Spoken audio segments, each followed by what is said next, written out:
Assalamualaikum warahmatullahi wabarakatuh. Alhamdulillah, selalu saja kita memuji Tuhan kita Allah subhanahu wa ta'ala, Zat yang maha kuat, maha berdiri sendiri, maha adil, maha bijaksana, maha perkasa, maha melihat, maha mendengar, tidak beranak dan tidak diperanakkan. Zat yang paling layak untuk dicintai, dihormati, dipatuhi dan ditakuti. Karena memang kata kuncinya adalah La ilaha illallah. Tidak ada yang menciptakan semua yang di langit, semua yang di bumi, dan semua yang di kedalaman lautan kecuali Allah. Maka dia yang paling layak untuk disembah, dipatuhi dan ditunduki.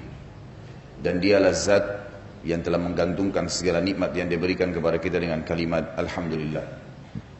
Maka sangat wajar kalau kita sering mengulangi kalimat yang mulia ini. Juga yang kedua, kita panjatkan salam hormat kita, salawat dan taslim kepada manusia terbaik, orang yang paling suci darul nasabnya, paling sempurna jiwa juga fisiknya dan akhlaknya, orang yang telah dipilih oleh Sang Pencipta sebagai penutup risalah utusan-utusannya, para nabi dan rasul, dan yang akan menjadi pemimpin semua anak Adam dari suku manapun di hari kiamat nanti, Nabi Muhammad sallallahu alaihi wasallam, sebagaimana Allah dan malaikatnya telah memberikan salam hormat kepada beliau. Mulai hari ini dan beberapa pertemuan ke depan, Bapak Ibu sekalian, kita akan masuk ke bahasan tentang surga dan neraka. Tentu saja ini tidak disebutkan dalam kitab Minhajul Muslim. Makanya saya sudah sepakat dengan panitia untuk menyiapkan bukunya. Karena memang di buku bahasan kita Minhajul Muslim tidak ada bahasan surga dan neraka.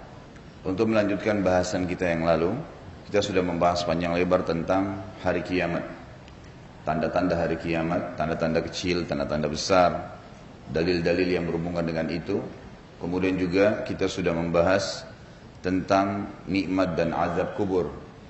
Fakta-fakta tentang adanya kenikmatan di kuburan bagi orang beriman, dan juga azab, siksaan bagi orang yang berbuat kemaksiatan dan tidak sempat taubat sebelum meninggal, ataupun orang-orang kafir.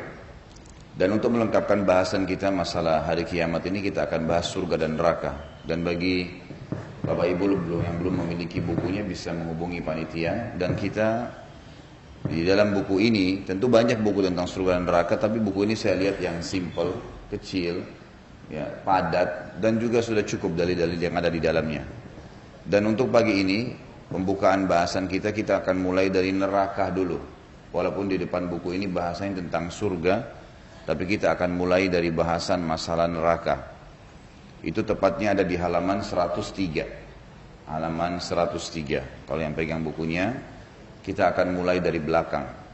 Tujuannya agar bisa mendorong setiap orang di antara kita yang masih lalai, yang masih suka berbuat maksiat atau masih malas berbuat ibadah, agar termotivasi. Karena setiap kita tahu ternyata ada ancaman-ancaman Allah, kita akan takut dan khawatir. Dan akhirnya kita meninggalkan pelanggaran-pelanggaran itu. Begitu pula nanti kita akan bahas tentang surga dengan izin Allah. Tentu tidak selesai semua dengan satu kali pertemuan, ini membutuhkan beberapa kali pertemuan, tapi semampunya. Kita akan selesaikan bahasan kita semampunya. Berapa pasal yang bisa, lalu kita lanjutkan lagi sampai buku ini tuntas dengan izin Allah. Kemudian nanti bahasan saya akan sampaikan sampai 10:30. Untuk kali ini tidak sampai jam 11 pagi. Karena ada teman-teman dari tim yang membawa sumbangan ke Syria. Saya sudah minta hadir di sini. Karena sumbangan Bapak Ibu yang masuk 100 juta sekian itu sudah saya serahkan ke teman-teman ini, maka saya minta beliau-beliau menjelaskan tentang keadaan di sana, karena mereka-mereka inilah yang terjun ke lapangan langsung. Jadi mereka bisa menceritakan tentang keadaan di lapangan seperti apa, dan juga ada pernyataan terima kasih tentu dari teman-teman bagaimana jemaah di sini sudah menyumbang untuk saudara-saudaranya muslim sampai 100 juta lebih. Maaf, saya tidak ingat tepatnya berapa. Dan untuk sumbangan itu saya sudah bagi dua. Mayoritasnya di atas 100 juta saya sudah serahkan kepada teman-teman ini, tim yang datang. Dan yang sisanya saya serahkan kepada teman-teman yang memang cuplikannya ada, dikirim di WhatsApp panitia. Itu saya juga kirim ke sana sebagiannya. Jadi alhamdulillah dari dua sumber yang akan membawa sumbangan ke sana, ini sudah kita serahkan semua, insya Allah. Kalaupun misalnya masih ada yang tertinggal, nanti saya akan pastikan, saya akan serahkan lagi lebihnya. Dan saya berharap bagi Bapak Ibu yang masih ikut partisipasi, tolong saya ditelepon. Ditelepon, jangan cuma sekedar WhatsApp atau SMS, karena terlalu banyak yang masuk. Saya takut nanti ada yang sempat nyetor, kemudian belum sempat saya catat di data pribadi saya, sehingga akhirnya saya tidak tahu.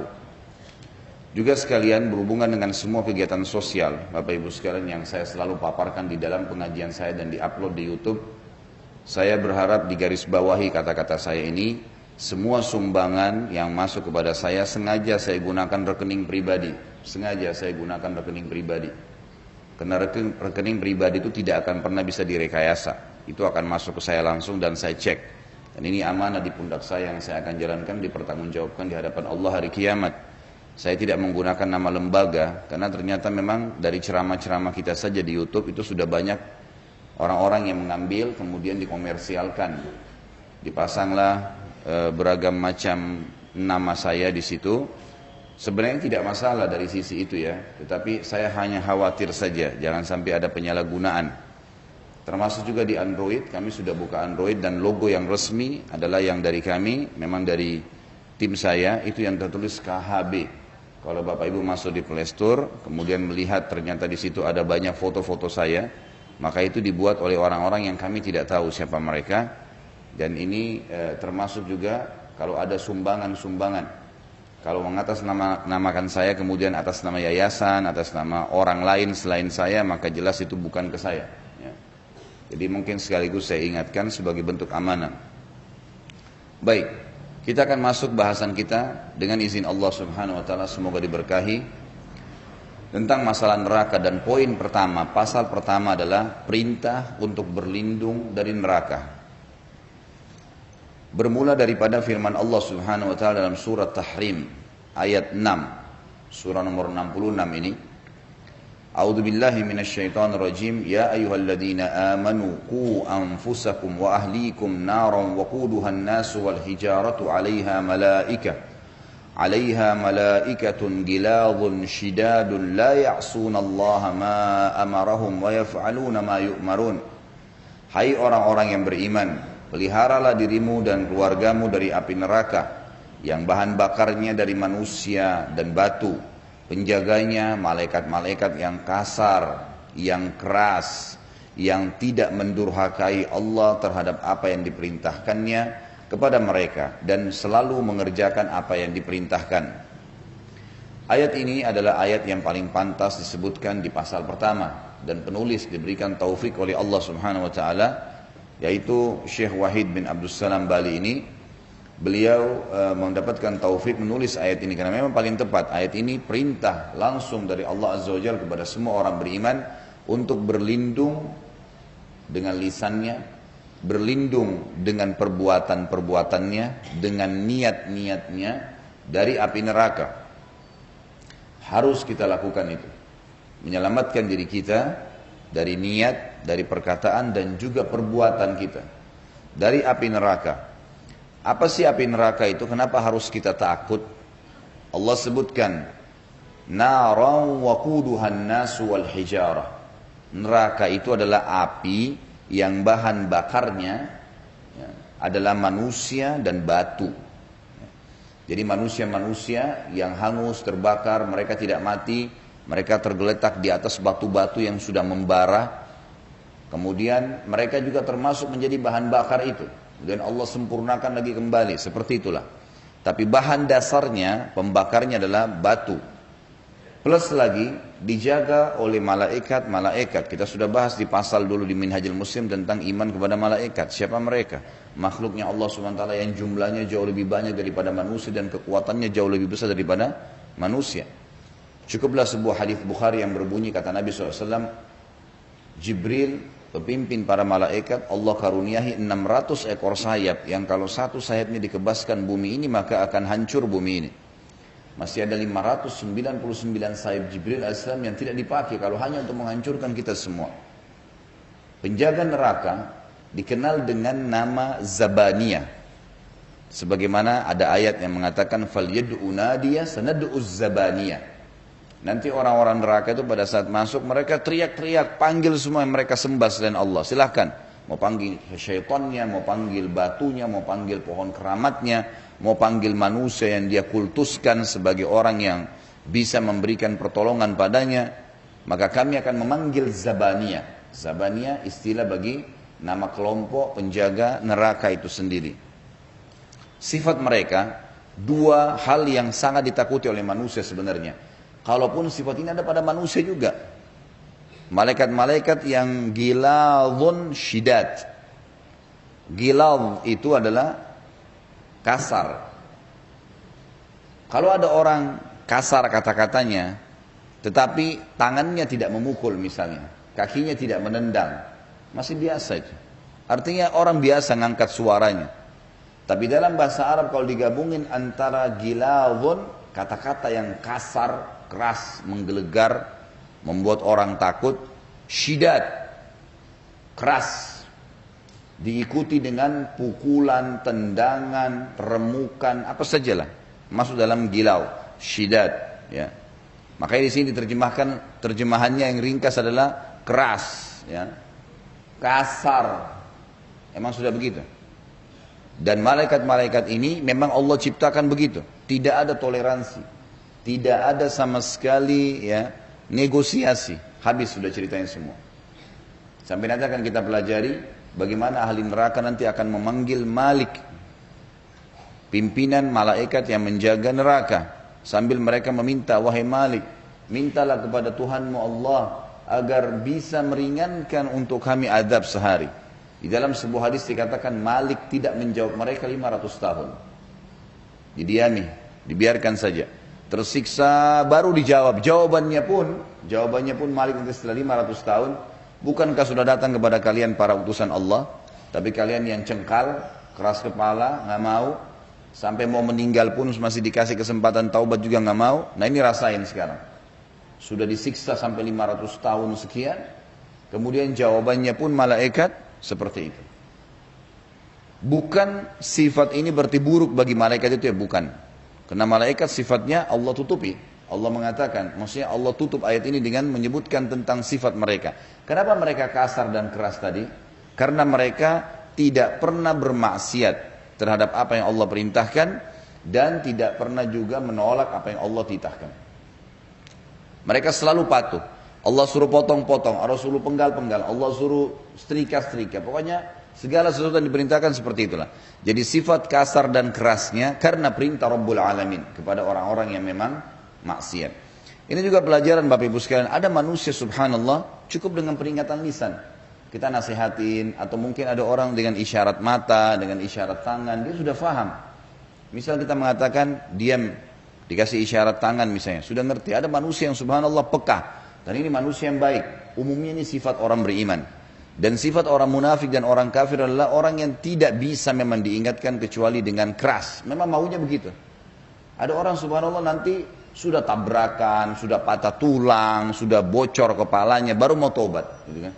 Sebelumnya Allah ingatkan banyak tuh sebenarnya. Banyak sekali peringatan Allah Azza wa Jalla yang datang kepadanya supaya dia taubat. Peringatan-peringatan lembut dari ibunya kah, dari ayahnya kah, dari temannya kah, dari saudaranya kah. Nggak mau diengah. Gitu kan. Emang orang begini butuh sesuatu yang keras dan kasar baru bisa. Ada penjahat-penjahat. Waktu saya menghadapi kasus salah satu teman saya di Jeddah, subhanallah, di Jakarta ditipu. Dia minta tolong sama saya.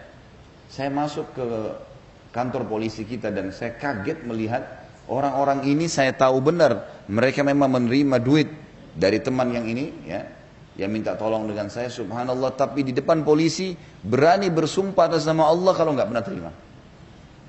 Sampai dibawain Al-Quran, tetap nggak mau. Enggak. Loh, saya balik ke wajahnya, saya mengatakan, saya sendiri lihat kamu menerima itu. Dia bilang nggak pernah. Subhanallah. Dan awal memang sudah niat menipu, dia mengatakan nggak ada surat. Memang kita sebagai muslim sama muslim saling percaya. Teman saya percaya saja.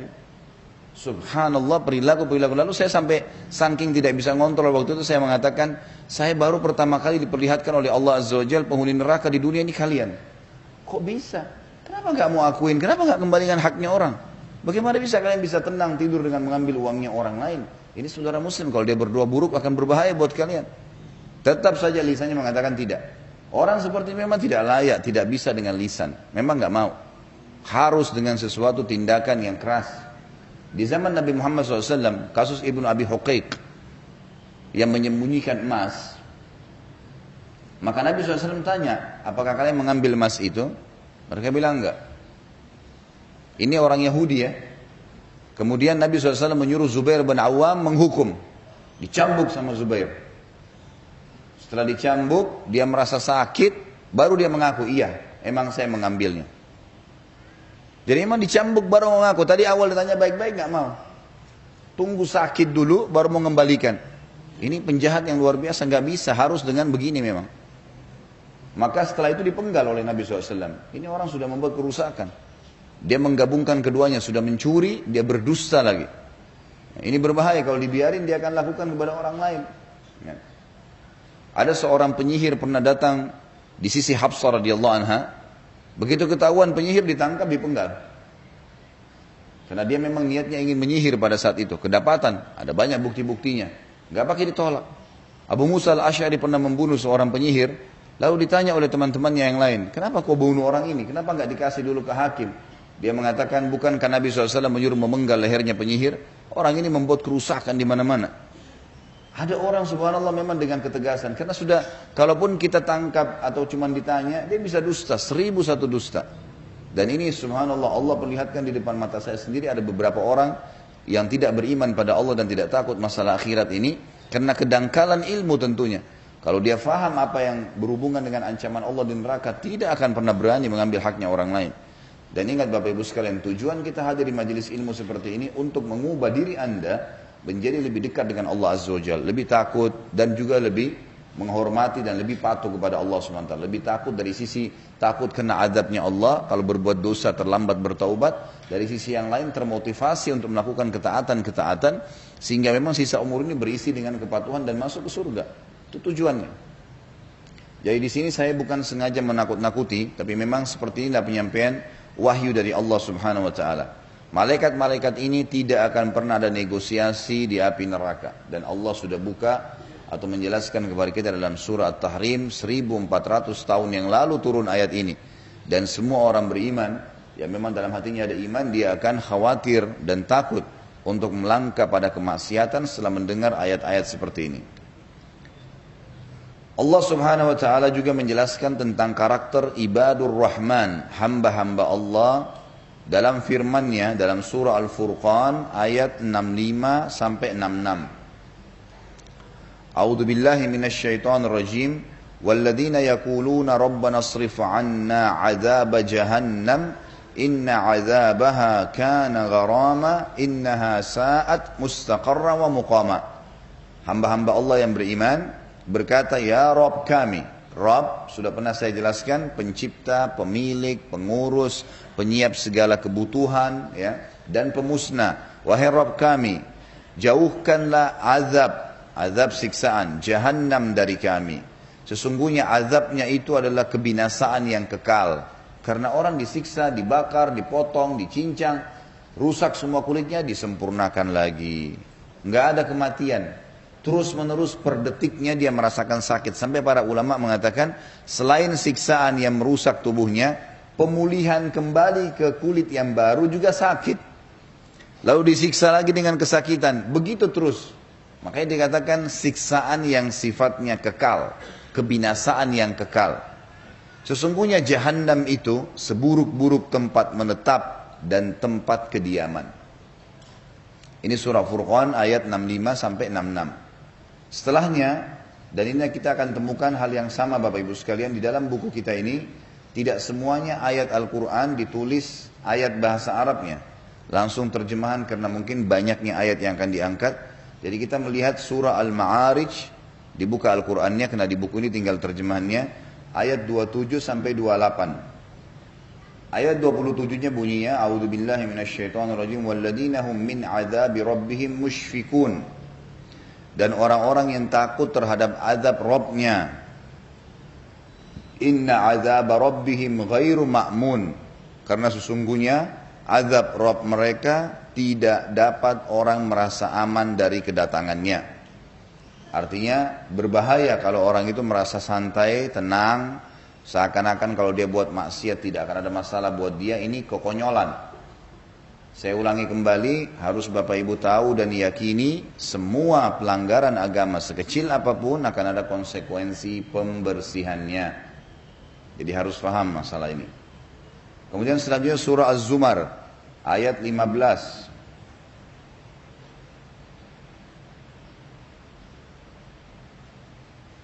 Surah nomor 39 ayat 15.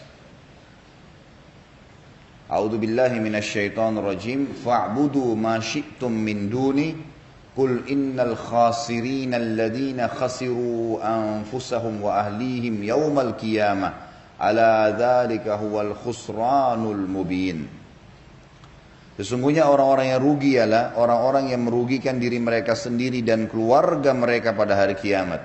Maksudnya dia sendiri tidak ibadah, dia juga tidak suruh keluarganya ibadah. Dia rugi, dia binasa, dia keluarganya juga binasa. Ingatlah, yang demikian itu adalah kerugian yang nyata bagi mereka, lapisan-lapisan dari api di atas mereka, dan di bawah mereka pun lapisan-lapisan dari api.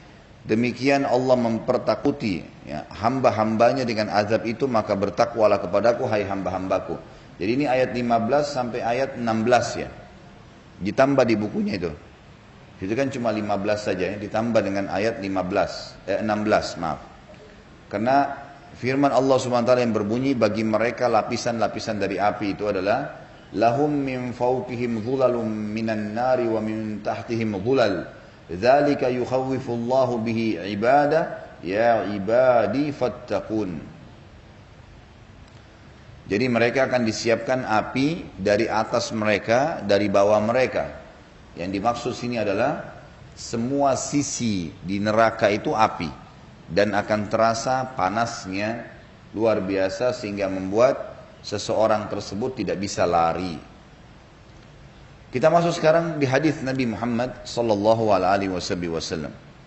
Ibnu Mas'udin radhiyallahu anhu menuturkan, Nabi SAW mengajarkan doa ini kepada para sahabat sebagaimana mengajarkan kepada mereka suatu surah dari Al-Quran, yakni ucapkanlah. Hadis ini diriwayatkan oleh Imam Muslim, bisa dilihat di footnote di bawah, footnote nomor 96. Allahumma inni a'udhu bika min azabi jahannam wa a'udhu bika min azabil qabr wa a'udzu bika min fitnatil masiihid dajjal wa a'udzu bika min fitnatil mahya wal mamat. Ya Allah, aku berlindung kepadamu dari azab jahannam. Yang paling pertama kita minta dari azab yang besar, berbahaya. Ingat, kemaksiatan kepada Allah kenikmatannya hanya sebentar. Dimulai dengan ketakutan, diakhiri dengan penyesalan. Semua yang Allah perintahkan, bolehkan, pasti dimulai dengan keikhlasan dan ketulusan, diakhiri dengan kenikmatan. Zina dimulai dengan ketakutan, kekhawatiran, diakhiri dengan penyesalan. Pasti, tidak ada keraguan di situ. Dan nikah yang bisa dia lakukan sebenarnya, itu dimulai dengan ketulusan dan keikhlasan, dan diakhiri dengan ketentraman jiwa. Juga, Allah Azza wa Jalla telah menjadikan kemaksiatan itu dibenci oleh manusia. Nggak ada orang yang ngambil barangnya orang lain lalu disuka. Nggak ada orang yang mukul orang lain kah, mencaci maki orang lain lalu disuka. Itu dosa. Dosa itu nggak ada manusia yang suka. Allah sudah buat begitu. Sementara ketaatan orang yang bakti sama orang tuanya, rajin sholat di masjid, lisannya selalu santun, memiliki akhlak yang mulia, pasti disuka di mata manusia. Jadi kita harus paham nih sebenarnya, mengerjakan amal soleh adalah hal yang indah. Lalu untuk apa orang bermaksiat kepada Allah? Selain daripada itu ada ancaman yang berat. Api neraka jahanam. Azab di kubur, diingat-ingatkan. Dan saking tidak maunya Allah Azza wa Jalla kita terjerumus dalam siksa-siksa ini, sampai Allah terkadang membersihkan dosa hambanya di dunia. Dicobain dengan penyakit-penyakit, dengan cobaan bangkrut di usaha, dengan cobaan ini, cobaan itu, segala macam. Dan kalau dia taubat, sebelum meninggal walaupun cuma beberapa detik, kalau dia ikhlas, Allah terima taubatnya, diampuni semua dosanya, supaya tidak masuk ke azab jahannam ini. Walaupun derajatnya di surga kan sangat rendah. Tetapi subhanallah selamat dari azab. Karena Allah tahu siksa ini.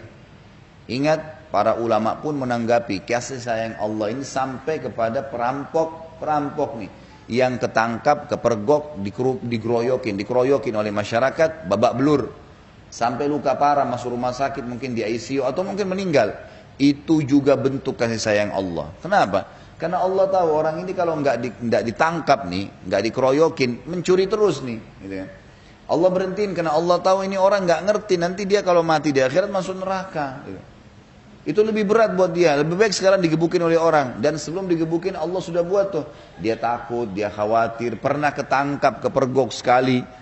Tapi tetap ngotot melakukan. Maka bentuk kasih sayang Allah ini kepergokin. Tangkap, potong tangannya. Tangkap, dipukul. Gitu kan. Dan itu adalah bentuk kasih sayang Allah kepada dia. Supaya dia tidak masuk ke neraka jahanam yang akan kita dengarkan banyak tentang luar biasa. Luar biasa. Orang kalau habis baca ini Bapak Ibu sekalian. Saya kalau baca buku ini. Udah rasanya apa gunanya kita melakukan pelanggaran tuh? Nggak ada manfaatnya sedikit pun. Nggak ada manfaatnya. Ketakutan, kenikmatan juga yang hanya terpaksa, buru-buru, dan juga azabnya berat, ya, hukumannya berat. Nanti kita akan dengar. Kemudian yang kedua, wa'udzubika min adzabil qabr. Aku berlindung kepadamu dari azab kubur. Dan sudah kita jelaskan pada pertemuan-pertemuan kita yang lalu, azab kubur akan datang kepada seseorang walaupun belum pasti dia masuk ke neraka. Ada orang bermaksiat misalnya, suka gunjing orang misalnya. Sebagaimana hadis yang pernah kita jelaskan, waktu Nabi SAW lewat di dua kuburan, beliau berkata apa? Sesungguhnya dua penghuni kuburan ini sedang disiksa. Dan mereka menganggapnya bukan dosa besar, tapi ketahui itu dosa besar. Yang satu, tidak cebok pada saat kencing.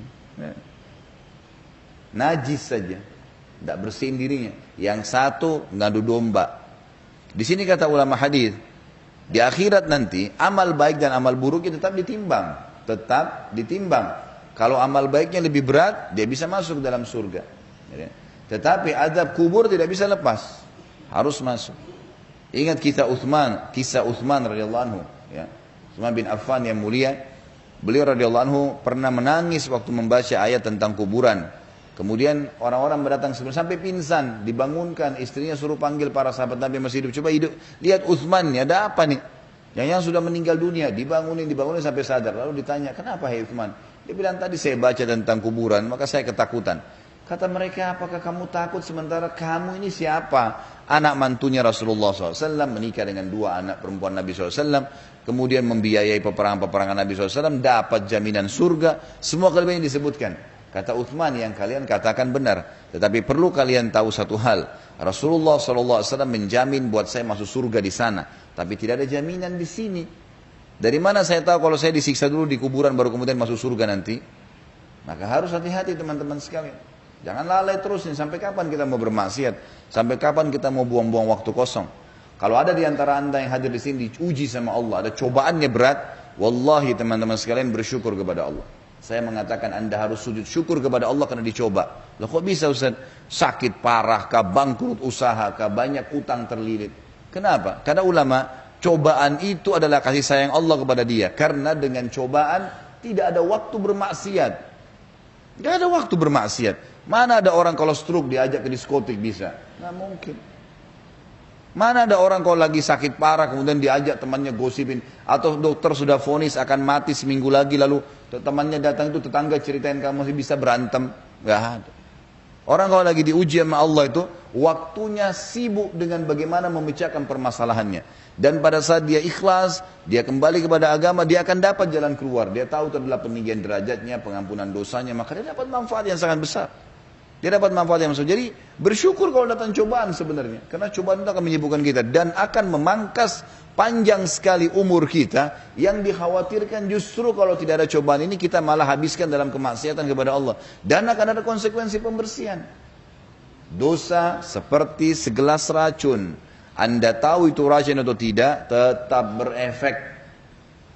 Jangan bilang gak ada efeknya. Sekecil apapun. Bahkan ulama mengatakan dosa yang tidak disengaja saja masih dibersihkan oleh Allah Subhanahu wa taala. Kalau kita wudu dijatuhkan oleh Allah, kalau kita sholat dijatuhkan, kalau berbuat amal soleh dijatuhkan. Bahkan terkadang Allah bersihkan dengan penyakit-penyakit. Makna daripada hadis riwayat Imam Muslim, Kata Nabi SAW, tidak ada yang menimpa seorang muslim dari capek, letih, gangguan orang, bahkan duri yang menusuk tubuhnya, kecuali jadi pengampunan dosa-dosanya, gitu kan. Jadi memang ada pembersihan tuh.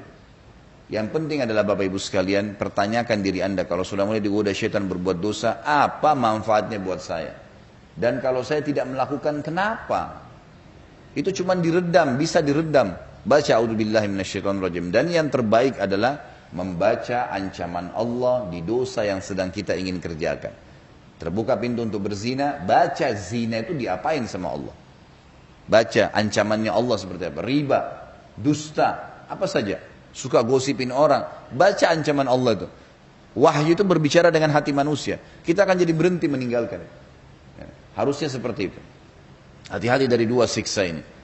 Kubur dan juga azab neraka jahanam. Makanya Ibnu Mas'ud mengatakan Nabi SAW ajarkan kami ini untuk kami fahamin, kami hafal, kami amalkan. Ya. Yang paling ada 4 potongan doa yang kita minta. Yang pertama minta dari neraka jahanam. Berikut juga bukan cuma sekedar minta diselamatkan sama Allah, supaya perilaku-perilaku saya, niat-niat saya, perkataan saya selama di dunia jauh dari neraka jahanam ya Allah. Juga semua niat-niat saya, perbuatan saya, perkataan saya jauh dari azab kubur. Itu makna daripada doa ini. Makanya dianjurkan sekali sebelum salam hafal mati doa ini. Kemudian dibaca. Dan memang kemarin teman-teman panitia juga sudah minta buku doa. Di buku doa itu juga ada doa-doa sholat. Ada 23 macam doa sebelum salam, diantaranya doa ini. Jadi itu dianjurkan, coba cicil, hafal, kemudian amalkan. Dan mulai sekarang tepis semua godaan syaitan yang mengatakan kau tidak bisa, hafalan susah. Itu semua was-was syaitan. Harus dicoba. Kalau kita sudah hafal ada yang dilupa 1 baris, 2 baris, biasa. Imam Haram aja lupa hafalannya kok. Diulangin setelah itu. Karena syaitan tidak mau kita menghafal wirid-wirid, doa-doa yang diperintahkan Nabi SAW, zikir-zikir yang ada sunnahnya. Karena itu sangat mendekatkan kita kepada Allah Subhanahu wa ta'ala. Potongan yang ketiga, wa'udzubika min fitnatil masihid dajjal, dan jauhkanlah kami dari fitnah masihid dajjal. Fitnah adalah cobaan, sesuatu yang dibenci oleh jiwa manusia. Dajjal sudah kita jelaskan, orang yang akan keluar nanti, tanda-tanda hari kiamat besar membuat kerusakan di muka bumi. Kita minta agar dijauhkan dari fitnah dajjal.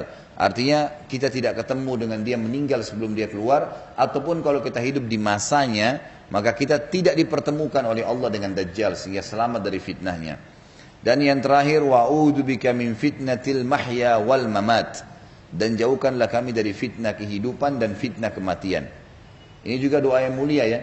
Tapi kita lihat di sini doa ini rentetannya dari hal yang jauh sekali baru ditarik ke hal yang dekat dengan kita. Diminta jauhkan diri dari neraka jahanam dulu. Mundur kubur, mundur fitnah dajjal, tanda-tanda kiamat besar, baru fitnah kehidupan dan kematian. Artinya sesuatu yang jauh di sana itu induknya. Kita harus berlindung, gitu kan? Fitnah kehidupan, semua yang bisa menjerumuskan seseorang pada hal-hal yang menyusahkan hidupnya. Apapun itu sifatnya. Ya.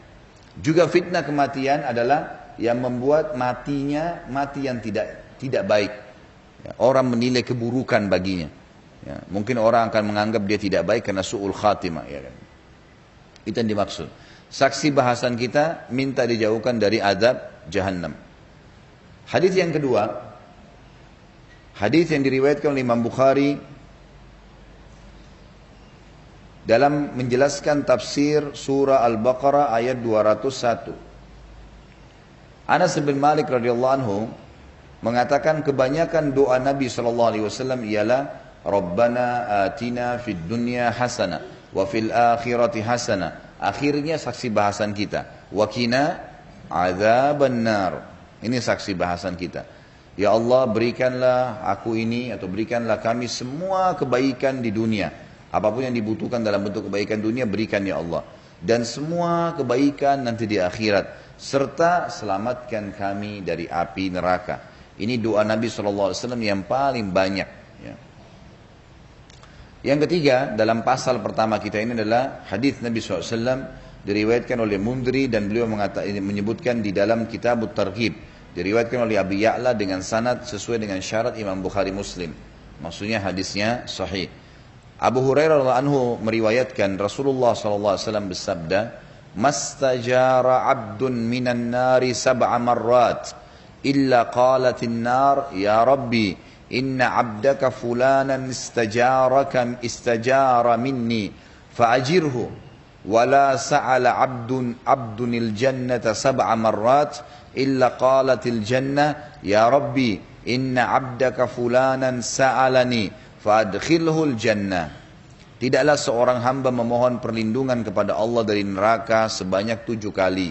Melainkan neraka mengatakan, wahai Rabb, hambamu fulan memohon perlindungan dariku.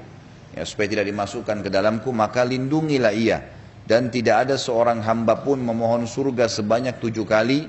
Melainkan surga akan mengatakan, ya wahai Rabb, hambamu fulan memohon agar dimasukkan ke dalamku, maka masukkanlah ia ke dalamku.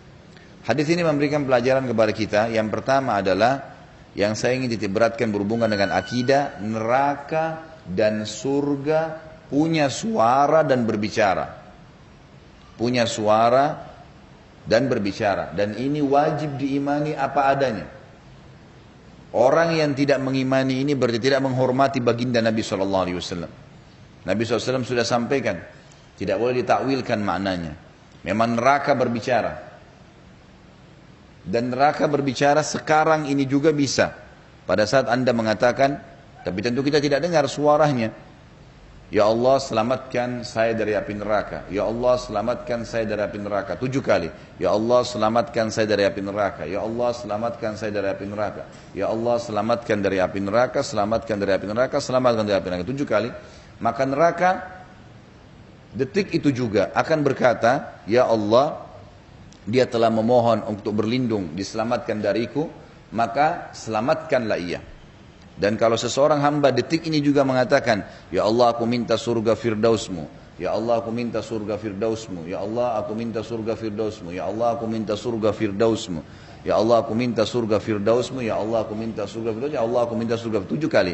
Ya Allah aku minta surga firdausmu, kecuali surga akan berbicara dan mengatakan, ya Allah fulan hambamu memohon agar masuk ke dalamku, masukkanlah dia. Ada riwayat lain yang menyebutkan, juga riwayat sahih riwayat Imam Muslim, disebutkan 3 kali. 3 kali minta masuk surga dan 3 kali minta masuk diselamatkan dari api neraka.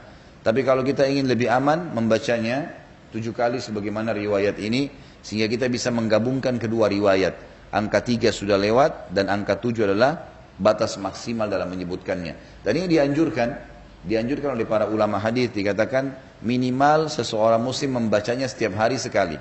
Maksudnya 7 kali minta dari masuk surga, 7 kali minta selamat dari neraka, ini minimal 1 hari 1 kali. Ya.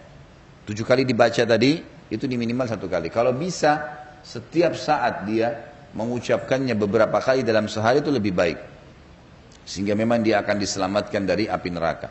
Dan ini semua dalil-dalil yang berhubungan dengan pasal pertama, perintah untuk berlindung dari api neraka. Kita akan masuk ke poin kedua, ancaman tentang neraka.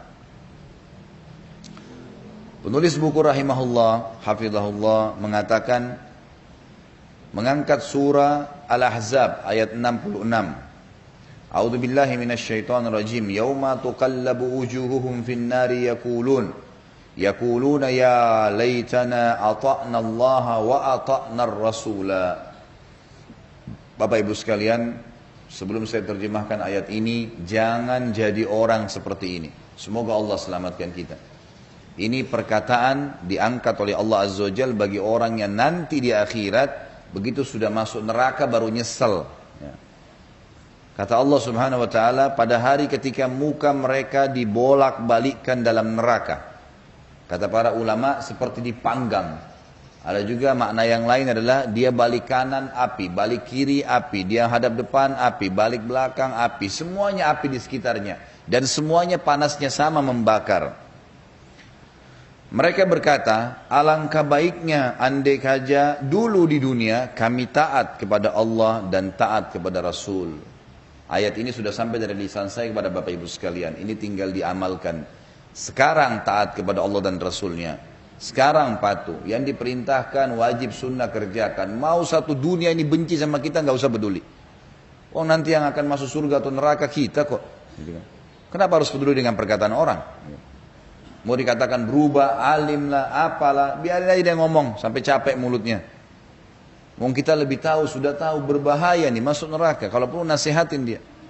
Orang berubah memang wajar menjadi lebih baik. Itu wajar sekali. Jangan malu dengan perubahan itu. Di sini dikatakan alangkah baiknya kami mentaati Allah dan Rasulnya. Baru nyesal nanti. Padahal sekarang tinggal taat. Yang dilarang haram dan makruh tinggalkan. Gak usah kerjakan. Syubhat pun tinggalkan. Jangan dilakukan. Kisah yang menarik dari seorang Muhammad bin Sirin saya tambahkan di sini. Muhammad bin Sirin ini salah satu dari ulama tabi'in. Beliau saking kuatnya pemahamannya tentang masalah ada dunia, ada surga dan neraka dan dekatnya hubungannya dengan Allah Azza wa Jalla. Beliau seorang pedagang di pasar di Irak pada saat itu. Suatu hari datang seorang pedagang yang lain dari luar Irak kemudian membawa dagangan dan dia kalau beli dagangan itu kemudian dia sebarkan ke pasar yang dia sedang berdagang, dia bisa untung 40.000 dirham. Ini banyak sekali, bisa ratusan juta mungkin ya. Tapi karena Ibnu Sirin khawatir, nih syubhat nih. Syubhat. Nih kayaknya bukan halal nih, ragu produknya. Ditinggalin sama dia, nggak jadi. Pedagang ini ya, sampai maksa, enggak, saya nggak mau. 40.000 dirham keuntungan nih, tiba-tiba begitu sudah dibeli, dijual, langsung laku 40.000 dirham keuntungannya. Enggak, saya nggak mau, ini syubhat. Sampai satu pasar heboh, Ibnu Sirin meninggalkan keuntungan 40.000 dirham. Ini langsung bisa jadi orang yang luar biasa pada hari itu dapat keuntungan dalam sehari. Enggak ada yang nggak mau, karena ini syubhat. Lalu dijuallah kepada beberapa orang dan orang itu membelinya. Keesokan harinya datang seseorang lagi, kasus yang lain di toko Ibnu Sirin. Mau beli produk, nilainya cuma 2 dirham produk yang dibeli. Murah sebenarnya. Tapi orang ini belum bayar. Waktu dia mau keluar dari toko, kata Ibnu Sirin, wahai saudaraku, engkau belum membayar 2 dirhamnya. Dia bilang, sudah kok tadi. Orang ini kira dia sudah bayar. Kata Ibnu Sirin, demi Allah kau belum bayar. Orang ini mengatakan, demi Allah saya sudah bayar. Ribut sama Ibnu Sirin. Sampai orang-orang pasar semua pada datang. Mereka tahu ceritanya Ibnu Sirin bersumpah mengatakan demi Allah 2 dirham kau belum bayar. Rebut 2 dirham dengan sumpah atas nama Allah. Sampai orang ini karena lihat ngotot-ngototan dia malu, dia bayar 2 dirham lalu dia pergi. Kata Ibnu Sirin, kalau kau tidak mau bayar kembalikan barang saya. Kau belum bayar kok itu. Pulanglah orang ini lalu teman-temannya bilang semua, wahai Ibnu Sirin, kemarin anda meninggalkan 40.000 dirham karena takut syubhat. Sekarang anda bersumpah gara-gara 2 dirham. Perhatikan apa jawaban dia. Orang yang beriman pada Allah dan tahu hari akhir berbeda pemikirannya. Dia mengatakan demi Allah saya akan bersumpah untuk mengambil dari dia karena itu haram bagi dia. Dia belum bayar. Saya takut dia masuk neraka karena saya tahu itu. Pertahankan 2 dirham agar saudaranya gak masuk neraka dan ditinggalkan syubhat 40.000 dirham teman-teman sekalian. Bagaimana kekuatan iman seorang Ibnu Sirin yang memahami masalah itu. Dalam kisah lain, beliau pernah membeli madu 1 gentong besar. Ini kalau kita sekarang mungkin 200-250 kilo madu. Madu yang bagus. Ibnu Sirin gak punya duit waktu itu. Orang ini nawarin bagus kualitasnya. Ibnu Sirin minta jatuh tempo dikasih. Baiklah, 3 pekan sebulan jatuh tempo.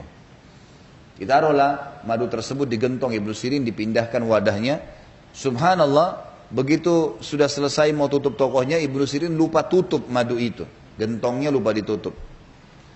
Waktu besok pagi Ibnu Sirin ingin buka rahimahullah tokonya, didapat ada tikus di atas madu itu. Di dalam gentong bagian atas. Mati tikusnya. Apa yang Ibnu Sirin lakukan? Kira-kira Bapak Ibu kalau seperti ini apa yang Bapak Ibu lakukan? 250 kilo. Tikusnya cuma bagian atas. Paling kita ambil tikusnya, buang yang di atas itu kan. Ini kalau nilainya sekarang bisa puluhan juta. Ibnu Sirin begitu lihat tikus, dilihat dengan inisiatif beliau. Diambil semua gentong itu, disuruh angkat pegawainya, dibuang ke sungai. Dialirin di sungai. Supaya tidak ada lagi yang ambil tuh madu. Air di sungai maka tidak bisa diambil kan. Gitu. Sengaja dia tidak buang sembarangan. Orang bisa salah gunakan. Dibuang sama dia. Ditanya sama teman-temannya, wahai Ibnu Sirin apa yang anda lakukan? Kenapa nggak keluar aja tikusnya? Tikusnya dan madu ini padat, mungkin tidak akan sampai ke bawah bakterinya. Dia bilang demi Allah, saya tidak tahu tetesan madu mana yang kena bakteri itu. sehingga saya menjual kepada saudara saya muslim, lalu saya dihukum sama Allah masuk neraka hari kiamat gara-gara itu. Gak mau diambil sama dia, dibuang semuanya. Pemilik madu datang setelah 3 minggu, nagih. Ibnu Sirin, mana pembayarannya? Belum ada duit. Baik, minta waktu, kasih waktu lagi 3 pekan. 3 pekan lagi, dengan hikmah Allah juga belum ada duitnya Ibnu Sirin. Belum bisa bayar gitu. Si pemilik madu melapor kepada hakim, hakim panggil Ibnu Sirin, seorang ulama besar nih. Kata hakimnya, wahai Ibnu Sirin, ada apa nih? Dia bilang, saya beli dari saudara saya ini madu, dan ini sudah 6 pekan yang lalu. Tapi memang kisahnya seperti ini, masuk tikus, saya takut nanti ada bakteri tersebar ke kaum muslimin dan saya menipu mereka, saya membuangnya. Saya ingin bertanggung jawab, tapi memang sekarang nggak ada duit, belum ada duit. Tanya kepada pemilik madu, bagaimana? Dia bilang, saya mau hak saya. Kata hakimnya, kalau begitu Ibnu Sirin, kami terpaksa memenjara Anda. Apa jawaban dia? Baiklah, penjara saya, karena saya salah. Penjara. Di penjara, penjaga penjara datang, tahu Ibnu Sirin siapa ini? Tersebar berita Ibnu Sirin di penjara gara-gara madu yang dimasukin tikus. Maka penjaga penjara mengatakan, wahai Ibnu Sirin, kalau pagi Anda di penjara, kalau malam silakan pulang ke istri anak Anda. Pulang aja ke rumah, hidup sama mereka, nanti pagi datang lagi saya masukkan lagi di penjara. Dia tahu orangnya tidak salah dan ini ulama besar. Apa jawaban Ibnu Sirin? Kira-kira Bapak Ibu kalau di tempat Ibnu Sirin mau pulang nggak? Pulang. Apa jawaban Ibnu Sirin?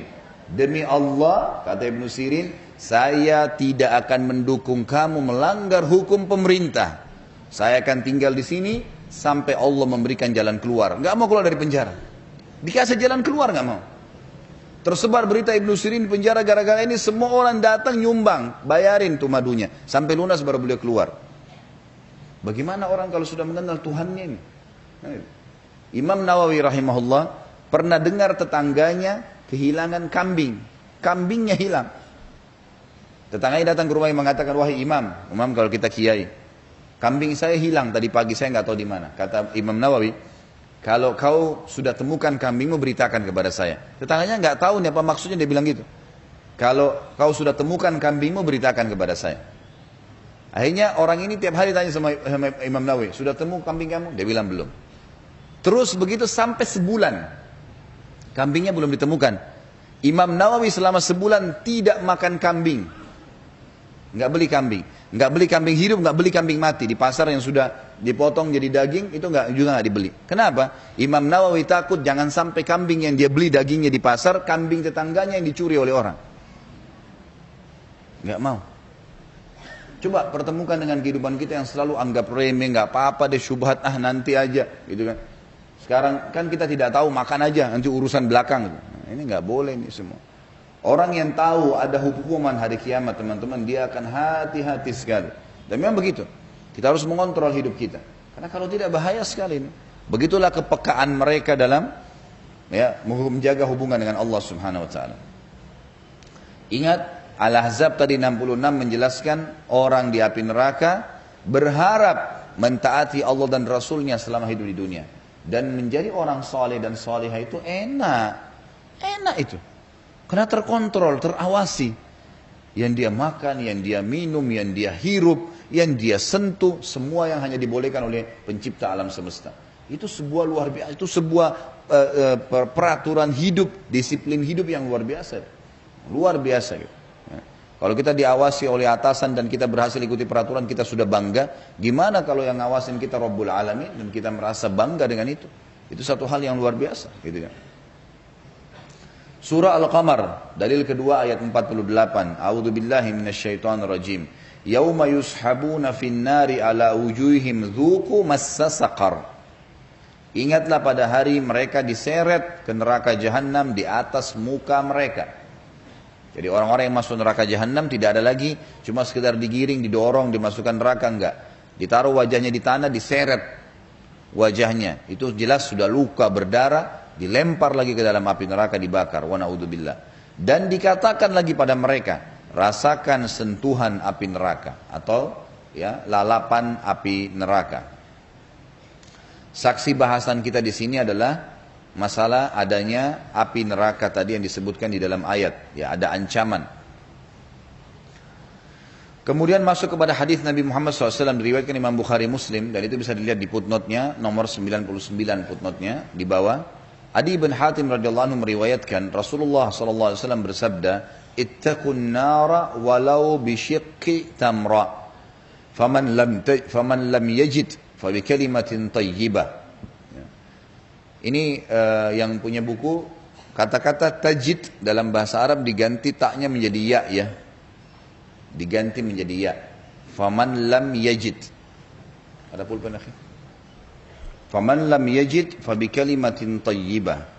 Takutlah kalian kepada neraka, ya, dengan menyedekahkan walaupun cuma secuil kurma. Barang siapa yang tidak menemukan, tidak sanggup, maka dia berkata-kata yang baik. Hadis ini ada penyebabnya. Jadi Nabi SAW pernah melihat di pintu gerbang Madinah, masuk ke Madinah, ada beberapa orang yang miskin sekali kelihatan. Wajah mereka kelihatan karena susahnya sampai kulitnya merah kehitam-hitaman gitu kan. Badan mereka kurus, kain yang di baju mereka, di badan mereka cuma satu lembar yang kalau ditiup angin tersingkap. Maka Nabi SAW sebelum sahabat-sahabat ini, orang-orang Badui padang pasir ini datang, beliau naik ke atas mimbar lalu menasihatin para sahabat setelah tahmid kepada Allah Subhanahu wa taala, memuji Allah lalu membaca salawat buat diri beliau sallallahu alaihi wasallam.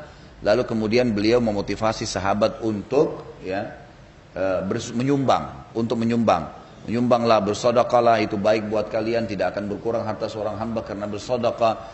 Sedekah bisa meredam murkahnya Allah. Terus Nabi SAW motivasi sampai keluar hadis ini. Beliau mengatakan, selamatkan diri kalian dari api neraka walaupun dengan ya syikit tamar. Syikit tamar sebenarnya kalau kita tadi tulis terjemahan secuil kurma ya. Sebenarnya syik itu lebih tepatnya kalau kalian punya kurma satu di rumah, satu buah, bagi dua. Setengahnya kalian makan, setengahnya bawa ke sini. Saking pentingnya disuruh menyelamatkan diri dari api neraka. Kalau ada orang yang tidak bisa menyumbang buat saudara-saudara ini, minimal dengan kalimat yang baik. Artinya, sabar ya, insya Allah nanti Allah bukakan kalian rezeki. Itu minimal. Kalau kita lihat fakir miskin dan tidak mampu membantunya, maka minimal dengan kata-kata santun, ya, kata-kata baik. Maka para sahabat pun akhirnya berlumba-lumba pada saat itu ingin menyumbang. Tetapi ada sahabat satu yang jeli. Dia berdiri lalu di hadapan Nabi SAW, dia mengatakan, ya Rasulullah, dikeluarin dari kantongnya beberapa dirham, ini saya sedekahkan. Lalu yang lain pada ngerumun, nyumbang semuanya. Kata Nabi SAW, keluar lagi hadis yang lain, man sanna fil islami sunnatan hasana, siapa yang memberikan contoh yang baik dalam Islam, falahu ajru man tabi'ahu, min ghairi yanqus min ajri tabi'ihi syai'a. Maka dia akan dapat pahala orang-orang yang mengikutinya tanpa dikurangi pahala sedikit pun dari orang yang mengikutinya. Jadi kalau ada permintaan sumbangan, orang yang paling pertama jadi contoh, itu panen pahala semuanya tuh, orang yang ikut setelahnya. Jadi ini bergegas dalam beramal soleh, tidak ada waktu untuk menunda-nunda gitu. Itu yang dimaksud dalam hadis ini. Hadis ini menjelaskan kepada kita bahwasanya kita disuruh menjauhkan diri dari api neraka sampai dengan setengah butir kurma. Artinya jangan pernah ada kesempatan sedekah disia-siain. Banyak orang di antara kita cuma nonton saja kalau orang berbuat baik. Termasuk Bapak Ibu sekalian masjid-masjid yang ada di dekat rumah Anda semuanya, yang lagi taruh celengan masjid. Sudah sumbang kemarin misalnya 10.000, anggap 100.000. Hari ini lewat kira-kira nyumbang lagi nggak? Hah? Kenapa nggak nyumbang lagi? Kemarin sudah nyumbang, itu kemarin. Sudah dicatat sama malaikat. Hari ini nggak pengen buku amal ditulis lagi, sumbang lagi.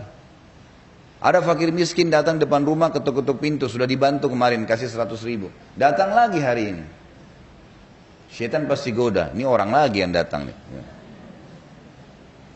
Alhamdulillah kamu datang lagi, butuh apa? Ini dikasih, kasih bantuan, sumbang. Karena dia yang datang itu hanya dapat manfaat duniawi, hanya itu saja. Kita dapat manfaat ukhrawi, selamat dari api neraka, bisa ninggin derajat di surga. Sampai Abdullah bin Umar dan Abdullah bin Abbas radhiyallahu anhum ajma'in, itu kalau orang tiap hari ada orang miskin datang ke rumahnya minta. Kalau tidak datang dikejar sama dia, dicari. Mana itu orang miskin yang biasa minta? Kita malah bersyukur kalau tidak datang lagi gitu kan. Jadi mestinya kita faham nih, mengejar akhirat dengan memperbanyak amal soleh. Jangan cuma tonton orang lain berbuat. Atau jangan cuma tahu, ada orang subhanallah sudah tidak nyumbang caci maki lagi. Gitu. Ini kamu masih sehat, pergi aja kerja sana. Udah nggak ngasih caci maki. Kenapa ini? Buruk benar hatinya orang. Gitu. Nggak boleh begini. Selamatkan diri. Ya. Kalau ada kesempatan sedekah, bersedekah. Dan itu akan menyelamatkan dari api neraka. Harusnya begitu. Sekecil apapun yang kita berikan di jalan Allah SWT akan bermakna. Orang-orang ini hanya sekedar menerima manfaat duniawi, kita mendapatkan manfaat ukhrawiyahnya. Ini makna daripada hadis Nabi SAW. Mungkin ibu perlu pulpen. Ini makna hadis Nabi SAW yang tadi, selamatkan diri kalian walaupun dengan setengah kurma saja. Setengah kurma. Jadi artinya kalau kau tidak punya kecuali satu bungkus roti, bagi dua, kasih fakir miskin lagi. Sampai seperti itu kita dimotivasi. Uwais Al-Qarni rahimahullah, seorang ulama tabi'in, beliau itu miskin sekali. Saking miskinnya kalau makan selalu pungut-pungut makanan dari sampahnya orang. Sisa makanan. Dicari yang masih bagus, diambil sama dia. Kemudian dibersihin, dipanasin lagi, dibagi dua, kasih orang miskin yang lain, setengahnya. Susahnya hidupnya tapi masih bisa berbagi. Kita kadang-kadang melimpah-limpah subhanallah di rumah, dibuang, di sampah. Sayang, kenapa nggak dikasih kepada orang? Ini mesti kita pikirkan agar dimasukkan dalam program menjauhkan dari api neraka dengan bersedekah. Yang kelima, hadis. Tadi sudah tentu kita sudah sebutkan.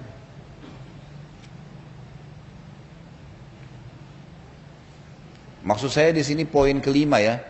Di buku ini nanti Bapak Ibu perlu paham juga metode penulis. Hadis yang pertama yang diangkat oleh beliau di pasal pertama ditulis nomor 1. Coba lihat deh kembali, ya kan? Jadi kenapa di sini di pasal kedua ancaman tentang neraka hadisnya langsung nomor 4? Tahu sudah maksudnya? Hah? Belum paham? Coba dilihat di sini di halaman 108 hadis Adi bin Hatim tadi yang kita baca. Angka nomor berapa di situ? 4. Baik. Kalau kita buka selembar sebelumnya, ini kan pasal baru, ya. Pasal baru. Tidak ada hadis sebelumnya. Kok bisa langsung angka 4 di situ? Lihat angka nomor 3-nya hadis adalah di halaman 106, di bahasan sebelumnya. Jadi metode penulis di sini dari awal bahasan tentang neraka ini nanti sampai akhir bahasan neraka itu angka-angka hadisnya diurutin sama dia. Artinya dari bahasan pasal pertama ini sudah hadis keempat. Kalau di pasal ini baru hadis pertama, gitu kan? Bisa ditangkap ya? Alhamdulillah materi masih pagi. Ini kalau malam ngantuk susah juga. Baik, di sini hadis kedua dalam pasal kita berarti hadis kelima dalam bahasan neraka. Hadis ini bisa dilihat di footnote nomor 100 ya, hadis riwayat Bukhari dan riwayat Muslim. Abu Hurairah radhiyallahu anhu menceritakan ketika turun ayat surah Asy-Syu'ara ayat 214, A'udzubillahi minasyaitonirrajim wa anzir ashiratakal aqrabin, dan berilah peringatan kepada keluargamu yang terdekat. Maka Rasulullah SAW berseru kepada kaum Quraisy, baik secara umum maupun secara khusus, dengan sabda beliau, wahai Bani Ka'ab ibn Lu'ay, selamatkan diri kalian dari api neraka. Wahai Bani Murrah bin Ka'ab, selamatkan diri kalian dari api neraka. Wahai Bani Abdul Muttalib, selamatkan diri kalian dari api neraka. Wahai Fatimah, anak beliau yang paling beliau cintai radhiyallahu anha, selamatkan dirimu dari api neraka. Sesungguhnya aku tidak memiliki sesuatu untuk kalian yang bisa membebaskan kalian dari murka Allah. Hadis ini memberikan pelajaran kepada kita bagaimana seorang dai yang sudah faham, atau daiyah atau muslim ataupun muslimah yang sudah faham tidak boleh diam. Ingatkan nih, ini yang kita sudah pelajari walaupun baru beberapa dalil. Sampaikan ibu-ibu di sini yang suaminya tidak ikut kepada suami, kepada anak, bapak-bapak yang istrinya nggak ikut, sampaikan pada istri, sampaikan pada ibu kita, ayah kita, paman, keponakan, siapa saja. Sampaikan, Nabi SAW sampaikan, begitu turun ayat ini, ingatkan kerabat terdekatmu, beliau langsung sampaikan. Dan beliau menyebutkan nama-nama ya, suku-suku Quraisy di Mekah, semuanya, suku-suku induknya. setelah menyebutkan suku-suku induk ini agar selamatkan dari api neraka, maksudnya beramal solehlah kalian, tinggalkanlah perbuatan-perbuatan maksiat dan dosa. Sampai beliau menyebutkan individu, wahai Fatimah. Fatimah di sini radhiyallahu anha adalah anak Nabi SAW yang paling beliau cintai, radhiyallahu anha. Dan di sini Nabi SAW sengaja sebutkan namanya, wahai Fatimah. Dan subhanallah, ini seakan-akan mengingatkan orang-orang yang sekarang ini. Ya, orang-orang yang sekarang ini banyak memuliakan Fatimah, tapi mereka sendiri membenci ajaran-ajaran Nabi Muhammad SAW. Mereka sendiri mencaci maki para sahabat-sahabat Nabi SAW. Ini semua hal yang berbahaya sekali. Gitu. Wahai Fatimah, selamatkan dirimu dari api neraka. Sesungguhnya aku tidak memiliki sesuatu untuk kalian yang bisa membebaskan kalian dari api neraka. Bagaimana memahami hadis ini kalau dipertemukan dengan hadis syafaat, pertolongan Nabi Muhammad SAW pada hari kiamat? Maka ulama mengatakan syafaat Nabi Muhammad SAW hanya akan terjadi pada saat seseorang sudah ditimbang amalnya. Ternyata amal baik dan amal buruknya lebih berat. Gitu kan? Setelah ditimbang, tapi amal baiknya ada, gitu kan? Dan di sini dosa-dosanya yang ditimbang yang lebih berat bukan dosa kufur, bukan dosa syirik, bukan dosa yang Allah tidak ampuni, bukan dosa kemunafikan. Maka disitulah peran Nabi SAW memberikan syafaat beliau. Beliau berikan pertolongan supaya dosanya dimaafkan sama Allah sebagian, lalu orang ini masuk ke dalam surga. Yang penting dia lolos. Ini sekaligus membantah banyak orang-orang yang memang salah faham dengan masalah ini. Mereka menganggap ya, kalau kami ini turunan Nabi Muhammad SAW, maka biar tidak amal saleh maka bisa selamat. Ini pemahaman yang salah ini. Siapa lebih mulia, anda atau Fatimah radhiyallahu anha? Fatimah radhiyallahu anha. Maka harus paham, Fatimah saja diingatkan oleh ayahnya Nabi SAW. Hai Fatimah, selamatkan dirimu. Aku tidak punya sesuatu yang bisa menolong kalian dari murkahnya Allah. Maksudnya, kalau kalian berbuat sesuatu yang bisa mengundang murka Allah dari kekufuran, dari perbuatan syirik, melanggar hukum-hukum Allah, maka itu akan membawa kalian masuk neraka. Saya tidak bisa tolong. Kata Nabi SAW, saya tidak bisa tolong. Jadi yang bisa ditolong siapa? Orang yang memang dosanya bukan dosa yang mengundang murkahnya Allah, dalam arti kata, bukan dosa kufur, bukan dosa kemunafikan, bukan syirik. Dan itu yang Nabi SAW bisa tolong. Kalau selain ini tidak bisa ditolong oleh Nabi SAW. Ini sabda beliau, bukan perkataan saya. Maka harus memahami dalil dengan ilmu yang benar, sehingga kita tahu meletakkan pada tempatnya. Karena banyak orang, gitu kan, yang kadang-kadang disebar luaskan. Semoga Allah kasih hidayah. Karena dia turunan Nabi SAW, lalu dia mengatakan, ya, dikatakan, saya pernah dapatkan informasi itu. Ya, kebetulan kakak saya hadir di sebuah pengajian, lalu kemudian dia di situ mayoritasnya memang semuanya turunan Nabi SAW. Lalu dikatakanlah pada ya, kakak saya mendengarkan, dia bilang, ini kalian semua pasti akan dapat syafaat kakek kalian Nabi SAW, walaupun kalian berbuat dosa. Ini pemahaman yang salah ini, gitu kan? Tidak boleh seperti ini. Justru kalau anda adalah keturunan Nabi SAW, anda harus di baris depan membela sunnah kakek anda SAW, gitu kan? Harusnya orang yang menjadi tauladan untuk kita semua menjadi orang yang mempertahankan kemurnian ajaran Islam. Sekarang sayangnya kesannya kebanyakan malah yang lari bertolak belakang dengan ajaran kakeknya sendiri. Sayang sekali. Mestinya anda semua ini para habaib, para syarifah, harus orang-orang yang menjadi orang yang di saf pertama mempertahankan kemurnian ajaran kakek anda, gitu kan? Mestinya kita semua ikut dari belakang. Jadi jangan sampai malah terbalik, malah mengadakan acara buat-buat macam-macam yang memang Nabi SAW sendiri tidak pernah mencontohkan itu. Kita sebenarnya bukan membahas tentang masalah poin tadi, tapi karena kebetulan ada hadis ini memang berhubungan dengan sabda Nabi SAW, wahai Fatimah, selamatkan dirimu dari api neraka, sesungguhnya aku tidak memiliki sesuatu untuk kalian yang bisa membebaskan kalian dari murka Allah. Hadis selanjutnya, hadis yang ketiga di pasal ini, hadis yang keenam dari awal bahasan tentang neraka. Hadis yang diriwayatkan oleh Imam Bukhari dan Imam Muslim.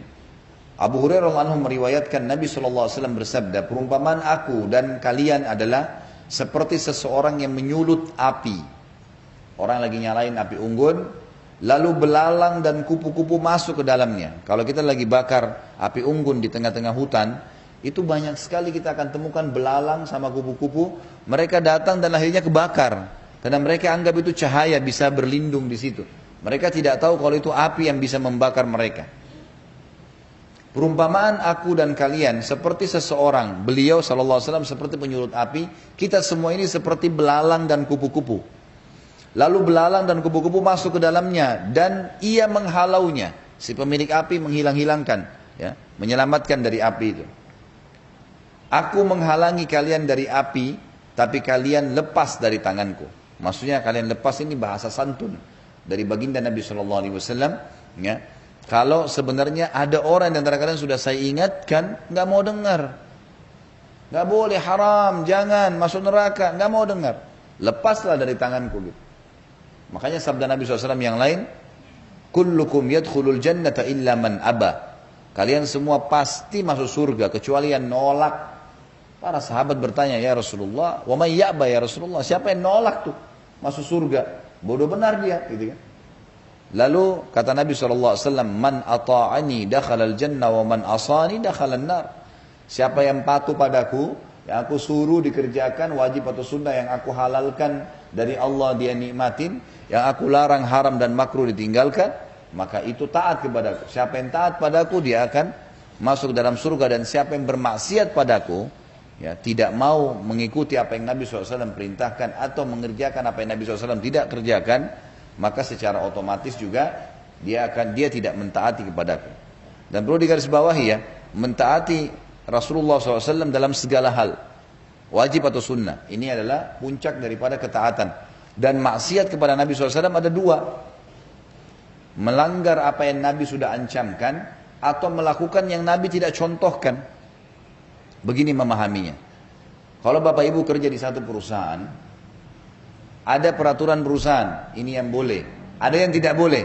Kayak tidak boleh telat, ya, tidak boleh keluar sebelum waktu kerja selesai, harus ini, harus itu, berpakaian rapi misalnya, dan seterusnya. Ada peraturan, ada pelanggaran, tidak boleh dilanggar. Yang langgar dapat hukuman. Ada juga pelanggaran, ya, yang kalau dilakukan oleh seseorang tanpa diperintahkan. Seperti misal, ada pegawai, Bapak Ibu masuk di satu perusahaan, lalu Bapak Ibu lihat di depan perusahaan ini kayaknya bagus nih, menurut kita pribadi taruh bunga. Misal, di depan kantor kita taruh bunga. Pemilik perusahaan tidak pernah taruh bunga dan tidak mau bunga. Bapak Ibu niatnya baik, mau taruh bunga, gitu kan? Begitu ditaruh, pimpinan perusahaan tidak pernah perintahkan. Kira-kira itu pelanggaran atau bukan? Pelanggaran. Artinya mengerjakan apa yang tidak diperintahkan, pelanggaran itu. Gitu kan? Ada orang masuk di kantor, warna cat temboknya putih. Ah, saya suka warna coklat, cat sendiri. Gitu. Dia lakukan sendiri. Inisiatif dari dia, karena dia anggap lebih baik.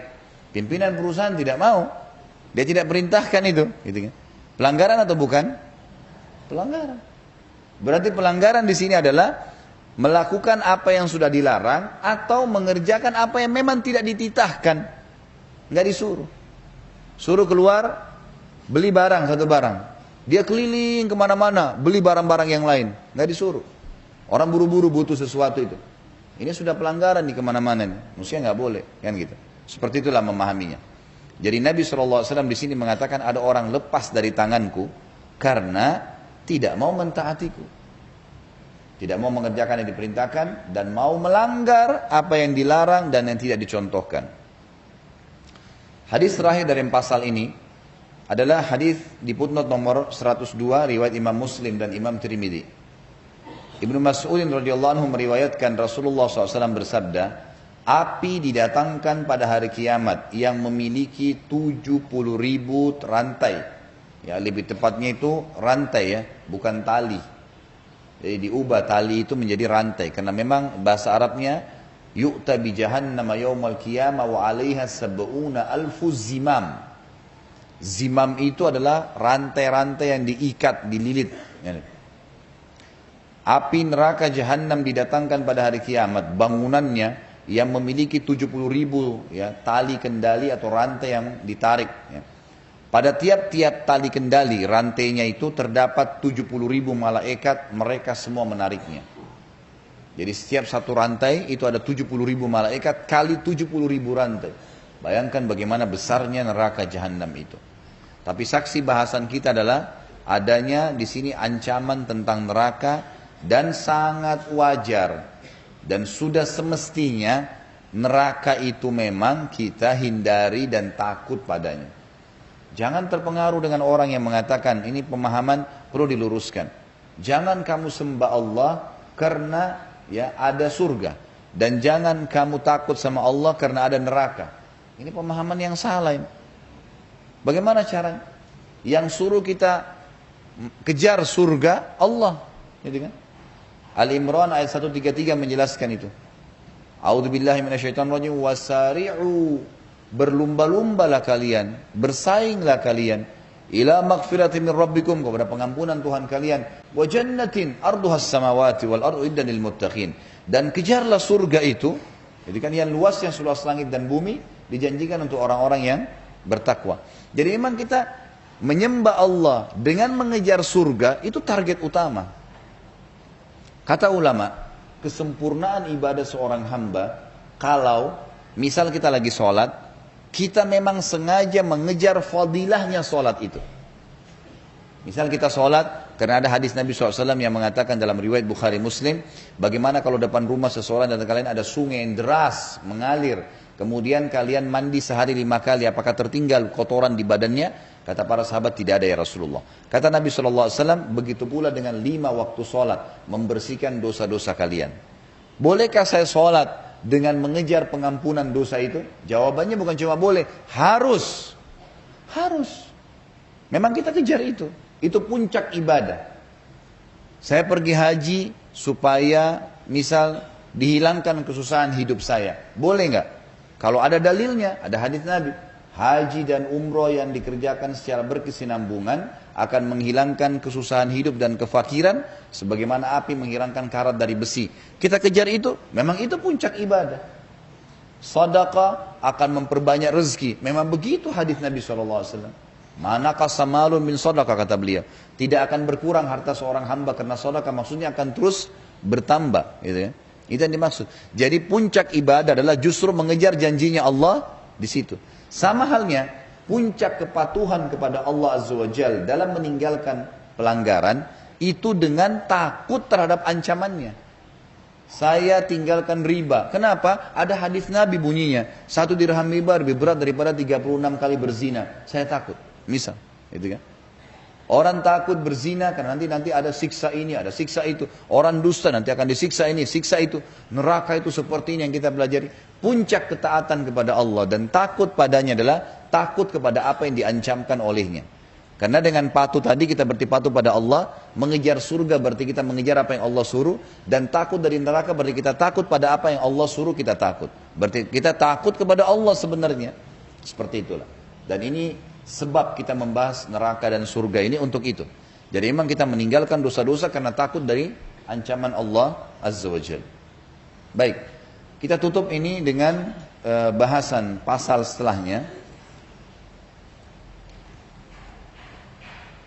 Kita akan bahas sampai pasal keempat ya. Masih ada waktu sebentar insyaAllah. Pasal ketiga, kita sekarang pindah setelah berlindung kepada api neraka, adanya ancaman-ancaman neraka yang memastikan memang ada dalilnya dan neraka itu benar ada. Yang ketiga adalah pintu-pintu neraka. Kita pindah sekarang ke fisik neraka itu sendiri. Allah Subhanahu wa taala berfirman dalam surah Al-Hijr menjelaskan tentang jumlah pintu neraka. Dan bahasan tentang pintu, Bapak Ibu sekalian, adalah bahasan tentang bangunan sebenarnya.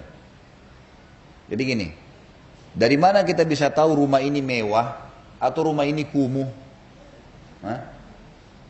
Yang paling pertama orang bisa nilai dari apanya? Pintu. Kira-kira kalau rumahnya mewah di dalam, dia pakai pintu kayu, dia pakai pintu rotan misalnya? Nggak mungkin. Pasti dia pakai pintu yang megah, gitu kan? Sebagaimana nggak mungkin di dalam rumahnya kecil kumuh, lalu dia pakai pintu yang megah, yang mahal. Nggak mungkin, lebih baik dia bongkar rumahnya, gitu kan? Diganti daripada dia beli pagar atau dia beli pintu yang bagus. Gitu. Jadi pintu itu memang simbol sebenarnya. Sama dengan makna hadis tentang masalah Ramadan. Kalau tiba bulan Ramadan, maka semua pintu-pintu surga dibuka, semua pintu-pintu neraka ditutup, gitu kan? Itu menggambarkan kalau dibuka pintu surga di Ramadan dan ditutup pintu neraka, kira-kira manfaatnya buat kita apa nih? Sementara kita masih belum masuk surga dan juga belum ada orang masuk ke neraka. Masih ada proses masuk kuburan, ditimbang amal baru nanti masuk ke salah satunya, gitu kan. Ternyata yang dimaksud adalah dibuka pendaftarannya dan pintu menggambarkan tentang bagaimana kita akan masuk ke bangunan itu. Ramadan dibuka pendaftaran untuk masuk surga, juga di Ramadan dibuka pendaftaran untuk selamat dari api neraka. Sama kalau orang buka pendaftaran kampus misalnya dari tanggal 1 Januari sampai akhir Januari. Ini pembukaan pendaftaran, yang daftar akan diterima, gitu kan. Lewat dari ini maka bisa tapi sangat sulit, gitu. Ini yang dimaksud tadi. Jadi pintu-pintu itu menggambarkan tentang bangunannya sebenarnya. Disebutkan dalam surah Al-Hijr, kalau neraka punya 7 buah pintu. Ayat 44, A'udzubillahi minasyaitonirrajim, laha sab'atu abwabin likulli babin minhum juz'um maqsum. Jahannam itu mempunyai 7 pintu. Tiap-tiap pintu telah ditetapkan untuk golongan yang tertentu dari mereka. Jadi ini menjelaskan tentang jumlah pintunya saja. Jumlah pintunya. Pintunya ada 7. Kalau di dalam hadis, dilihat di footnote nomor, di hadis nomor 8 di bahasan kita, dan ini hadis pertama di pasal ini, hadis yang diriwayatkan oleh Imam Ahmad dan disahihkan oleh Syekh Albani dalam berbagai jalannya dalam silsilah hadis sahihah. Utbah bin Abdis Salam radhiyallahu anhu menceritakan, aku mendengarkan Rasulullah sallallahu alaihi wasallam bersabda, al-jannatu laha thamaniyata abwab wan naru laha sab'atu abwab. Surga itu mempunyai 8 pintu dan neraka juga mempunyai 7 buah pintu. 7 buah pintu. Pintu kata ulama adalah bisa banyak maknanya, bisa memiliki banyak tujuan, manfaat. Yang pertama, pintu itu menjadi simbol dari bangunan. Yang kedua, pintu itu sebenarnya untuk menutup, ditutup, bukan untuk dibuka ya. Kalau orang mau masuk dibuka, tapi dia ditutup mayoritasnya untuk memastikan orang yang di dalam akan merasakan apa yang ada di dalam. Kalau pintu ditutup, tujuannya kita tutup pintu untuk apa misalnya? Untuk ruangan dingin, gitu kan? Untuk tidak diganggu oleh orang lain. Artinya akan maksimal menikmati apa yang ada dalam pintu itu. Jadi pintu di sini tujuannya ada pintu. Berarti pintu ada. Kalau pintu ini ditutup, maka berarti akan maksimal hal di dalam. Kalau itu sifatnya nikmat, dia akan merasakan maksimal. Kalau dia siksaan pada saat ditutup, banyak orang tidak tahu kalau dalam ternyata orang disiksa, gitu kan? Betul juga adalah maksimal dalam penyiksaan tersebut. Itu maksud daripada bahasan masalah pintu itu sendiri. Selanjutnya poin pasal keempat adalah gambaran panas api neraka. Allah Subhanahu wa taala menjelaskan dalam surah Al-Baqarah ayat 24, A'udzubillahi minasyaitonirrajim. فَإِنْ لَمْ تَفْعَلُوا وَلَنْ تَفْعَلُوا فَاتَّقُوا النَّارَ الَّتِي وَقُودُهَا النَّاسُ وَالْحِجَارَةُ أُعِدَّتْ لِلْكَافِرِينَ. Maka jika kamu tidak dapat membuatnya dan pasti kamu tidak akan dapat membuatnya, maksudnya di sini adalah bahasan tentang kalau kalian mau memaksa menolak Allah, ya, tidak mau beriman pada Allah, kalian percuma, tidak akan bisa melakukan apa-apa. Tidak ada Tuhan selain Allah. Kalau kalian mau membuat itu atau kalian tidak dapat melakukan, ya, maka cobalah pelihara diri kalian dari api neraka yang bahan bakarnya dari manusia dan batu. Ingat, kalian kafir kan akan masuk neraka. Nanti hari kiamat yang dikatakan, coba selamatkan diri kalian dari api neraka nih. Kalau selama ini kalian pungkiri Allah Subhanahu Wa Taala, yang bahan bakarnya dari manusia dan batu, yang disediakan bagi orang-orang yang kafir. Ya. Tentu batu berbeda ya. Batu itu diadakan penelitian oleh sebagian ulama. Kalau seandainya arang atau kayu ya, biasa yang dipakai kayu untuk dijadikan sebagai bahan bakar atau rumput-rumput, semua itu akan habis. Berbeda dengan batu. Batu itu kalau dipanasin, maka dia cuma berubah menjadi panas. Dia tidak berkurang. Jarang sekali kalau batu-batu yang kuat, yang keras, itu kemudian kalau dibakar, setelah dia cuma berubah panas, atau dia kalau sudah selesai apinya dipadamkan, dia akan jadi dingin. Tapi batunya tetap sama bentuknya. Maka bahan bakar neraka dari batu ini maknanya adalah bahan bakarnya tidak akan pernah ya berhenti. Karena selama dia dipanasin, dia akan panas terus batu itu. Dia akan panas terus. Kita lihat batu-batu gunung misalnya, kena matahari ratusan tahun. Dia cuma berubah menjadi panas. Tidak hancur, padahal panas sekali matahari. Kalau mau dibayangkan sesuatu yang kita letakkan di panas matahari dan berminggu-minggu itu udah rusak sebenarnya gitu kan. Tapi ini tidak. Jadi batu memang berbeda, makanya Allah SWT sebutkan bahan bakarnya dari batu nih. Hati-hati, panasnya nggak pernah reda, tidak akan pernah hancur dan lapuh gitu kan. Ini perlu diketahui, makanya ini dimaksudkan gambaran tentang panasnya api neraka.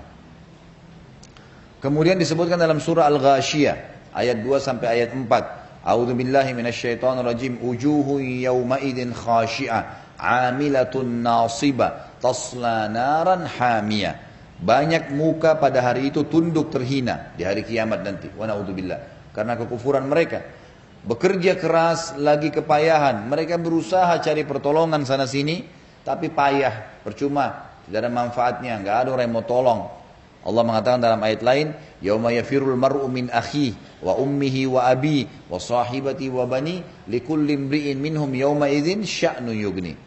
Hari itu orang lari dari temannya, ibu bapaknya, saudaranya, pasangan hidupnya, anak-anaknya. Masing-masing orang ingin menyelamatkan dirinya sendiri. Mereka akan memasuki api neraka jahanam yang sangat panas. Naran hamiyah. Dalam bahasa Arab itu kalau hamiyah digunakan untuk api yang memang sudah lama dibakar. Ya. Beda panasnya kayak kita kalau nyalain kompor gas. Beda panasnya api itu kalau masih baru dinyalain dengan yang sudah dinyalain dari setengah jam yang lalu. Beda. Gitu kan? Panasnya lebih panas tuh. Maka seperti itu memahaminya. Narun hamiyah yang dimaksud adalah tasla naran hamiyah. Hamiyah dalam bahasa Arab adalah api yang sudah lama dipanasi sehingga dia sangat panas. Makanya terjemahnya tadi api yang sangat panas. Kemudian kita lihat surah Al-Lail. Bisa dibuka Al-Quran surah Al-Lail. Surah nomor 92 ya. Ayatnya 14 dan 15. A'udzu billahi minasyaitonir rajim fa'anzartukum naran talazza la yaslaha illal ashqa. Dan sungguh kami sudah memperingatkan buat kalian selama hidup di dunia dengan api yang menyala-nyala. Naudzubillah minan nar. Tidak ada yang masuk ke dalamnya kecuali orang yang sangat celaka. Rugi. Kalau masuk neraka itu rugi. Kalau seandainya Bapak Ibu sekalian orang yang taat sama Allah di dunia ini, kemudian hidupnya susah, nggak makan, nggak minum, nggak bisa tidur, dibenci orang, lain. Berarti sulit orang kalau beriman. Ini enggak. Orang yang beriman tetap makan, tetap minum, tetap tidur, malah namanya harum di masyarakat. Lalu kenapa kita nggak jadi orang baik nih? Apa alasannya? Nggak ada alasannya. Kemudian surah Al-Mursalat. Disebutkan dalam surah Al-Mursalat ini ayatnya ayat 32. A'udzu billahi minasyaitonir rajim. Innaha tarmi bisyararin kal qasr. Sesungguhnya neraka itu akan melontarkan bunga-bunga api yang besar setinggi istana. Setinggi istana. Kalau kita lanjut dengan ayat 33-nya, ka'annahu jimalatun sufur. Seperti iringan unta-unta yang kuning. Artinya deretannya adalah kita lihat kalau unta jalan di padang pasir berentetan satu sama yang lain. Maka bola-bola api yang besar, biasanya api itu kalau panas sekali dia meletup-letup, maka akan melempar bola api. Tidak akan keluar percikan api kecuali memang dia sangat panas. Kalau api biasa tidak ada letupannya, tapi kalau api yang panas akan ada letupan. Karena panasnya sudah sampai pada puncaknya, dia akan keluar bongkahan-bongkahan api. Keluar seperti istana yang tinggi dan seperti rentetan unta. Artinya keluar satu-satu ikut terus begitu. Non-stop terbakar. Kemudian dalam surah Masad ayat 3. Dikatakan oleh Allah Subhanahu Wa Taala, kelak dia akan masuk ke dalam api neraka yang bergejolak. Ini tentang Abu Lahab ya. Surah nomor 111. Ayat 3-nya, sayasla naran dzata lahab. Dan pastilah nanti dia, Abu Lahab itu, sama istrinya akan masuk ke dalam api neraka yang bergejolak. Saksi bahasan kita bukan masalah Abu Lahabnya, tapi masalah api yang bergejolak. Kemudian hadis Nabi SAW, kalau di dalam bahasan kita ini adalah hadis pertama, tentang gambaran panasnya api neraka, tapi dari awal hadis bab tentang neraka sudah hadis ke-9. Hadis ini diriwayatkan oleh Imam Bukhari Muslim. Abu Hurairah anhu meriwayatkan sabda Nabi SAW, narukum hadhihi ma yuqidu banu Adam juz'un wahidun min sab'ina juz'a min nari jahannam. Qalu wallahi in kanat lakafiyat. Qala innaha fuddilat 'alayha bi 69 juz'a kulluhunna mithlu harriha. Api kalian ini yang dinyalakan Bani Adam hanyalah satu bagian daripada 70 bagian api Jahannam. Jadi yang kita nyalain sekarang ini itu adalah 1/70-nya. Nanti neraka Jahannam 69 kali lagi lebih panas daripada ini. Ditambah api kalian ini yang dinyalakan Bani Adam, anak Adam adalah satu bagian daripada 70 bagian neraka Jahannam. Lalu para sahabat mengatakan, demi Allah, satu bagian saya sudah cukup ya Rasulullah. Api dunia ini saja kalau dibakar kami sudah cukup. Kata Nabi SAW, sesungguhnya ia telah dilebihkan di atasnya. Nanti hari kiamat akan didatangkan 69 bagian. Semuanya seperti itu panasnya. Jadi panas kayak kita sekarang di dunia ini dilipat gandakan 70 kali lipat. Ya, ditambah 69. Baru itu masuk dalam perhitungan neraka, api neraka Jahannam. Wa na'udzubillah minan nar. Baik, kita lanjutkan dengan hadis terakhir dan kita tutup dengan masalah ini adalah hadis riwayat Abu Daud dan Nasai juga Imam Tirmidzi, dan mereka menilai hadis ini terutama Tirmidzi dengan hadis hasan sahih. Diterjemahkan bahasa Indonesia langsung sini kena panjang. Abu Hurairah anhu meriwayatkan sabda Nabi SAW, ketika Allah menciptakan neraka, dia mengutus Jibril. Ketika Allah menciptakan surga, Allah mengutus Jibril ke surga seraya berfirman, lihatlah kepadanya dan apa yang aku janjikan kepada penghuninya di dalamnya. Lalu Jibril pun mendatangi surga dan melihatnya. Berikut apa yang disediakan Allah untuk penghuninya. Lalu ia kembali kepadanya dan mengatakan, demi keperkasaanmu, tidaklah seseorang mendengarkan saja surga itu, melainkan ia ingin memasukinya. Kemudian Allah memerintahkan supaya surga dikelilingi dengan hal-hal yang tidak disenangi. Ya. Manusia lagi ingin bebas-bebas, maka ada batasan-batasan kegiatannya, gitu kan? Ada yang dilarang, ada yang diperintahkan, diwajibkan. Kemudian Allah memerintahkan surga dikelilingi dengan hal-hal kemudian Allah memerintahkan supaya surga dikelilingi dengan hal-hal yang tidak disenangi. Lalu Allah memerintahkan kepada Jibril, kembalilah kepadanya. Lalu lihatlah pada apa yang aku janjikan bagi penghuninya di dalamnya. Ia pun kembali kepadanya, ternyata surga telah dikelilingi dengan hal-hal yang tidak menyenangkan. Lalu Jibril kembali kepada Allah seraya mengatakan, demi keperkasaanmu, sungguh aku khawatir tidak ada seorang pun yang akan bisa memasukinya. Jadi karena disuruh bangun sholat malam, dilarang makan ini, dilarang itu, banyak larangan di dalam agama Allah ya, yang tidak disenangi oleh jiwa. Lalu Allah berfirman, pergilah ke neraka, lalu lihatlah kepadanya dan apa yang aku janjikan untuk penghuninya di dalamnya. Ternyata neraka bertumpukan satu sama lain. Lalu ia kembali kepadanya seraya mengatakan, demi keperkasaanmu, sungguh aku khawatir bahwa tidak ada seorang pun mendengarnya, lalu akan memasukinya. Tidak ada orang dengar saya neraka sudah tidak mau. Kata Jibril AS. Lalu Allah SWT memerintahkan supaya neraka dikelilingi dengan kesenang-senangan, syahwat, hawa nafsu, mencuri, memukul orang, kerjain orang, ghibah, macam-macam, gitu kan. Lalu Allah memerintahkan Jibril untuk kembalilah ke sana, ke neraka. Lihat lagi sekarang. Ia pun kembali ke sana, lalu ia mengatakan, demi keperkasaanmu, sungguh aku khawatir tidak ada seorang pun yang selamat darinya. Karena hawa nafsu semuanya, maka berarti nanti tidak ada yang bisa selamat dari api neraka. Tapi saksi bahasan kita adalah bagaimana Jibril alaihissalam, makhluk Allah yang sangat patuh, juga tahu tentang pedihnya api neraka itu. Susah nih untuk selamat dari api neraka. Berat siksaan itu. Allahu a'lam. Baik, mungkin sampai di sini Bapak Ibu sekalian. Kita akan bahas di pertemuan akan datang, berlanjut, continue. Pasal kelima dan sampai beberapa pasal yang kita bisa. Sampai insya Allah neraka ini selesai. Dan ini sudah lewat 5 menit dari waktu yang akan saya tentukan, sebenarnya 10:30.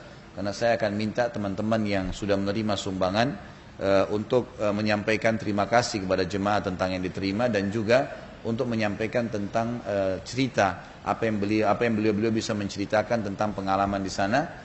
Jadi sampai sini saya tutup dulu karena saya juga ada pengajian lain yang saya harus isi. Dan ini yang buku yang 2 ya, yang dibutuhkan tentang masalah mujizat. Maaf, tinggal 2 ya. Jadi ini insya Allah tidak ada lagi, harus dicetak ulang. Dan bagi Bapak Ibu yang melihat buku ini bermanfaat, maka usahakan dimiliki segera, karena buku ini tidak ada lagi. Ini kemarin kami terpaksa cetak ulang dengan penerbitnya langsung, dan ini memang jumlahnya kemarin saya cetak ulang cuma 1000 ya. Jadi ini kalau ada yang butuh, ini buku yang sangat bagus untuk diberikan hadiah kepada anak, kepada saudara, kepada kerabat, kepada teman-teman. Hadiahkan di masjid di dekat rumah supaya mereka membacanya. Satu orang saja dapat hidayah gara-gara buku ini, luar biasa. Dan untuk pertanyaan, jangan tergesa-gesa. Kita akan bahas masalah neraka. Bapak Ibu boleh numpuk pertanyaannya. Setiap ada sesuatu yang dibaca nanti ada yang ganjal dicatat. Nanti kemudian akan saya buka pertanyaan khusus nanti masalah neraka setelah kita selesai membahasnya. Allahu alam. Mungkin begitu dulu.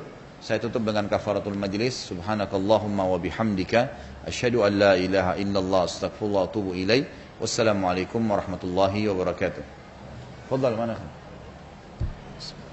Assalamualaikum warahmatullahi wabarakatuh.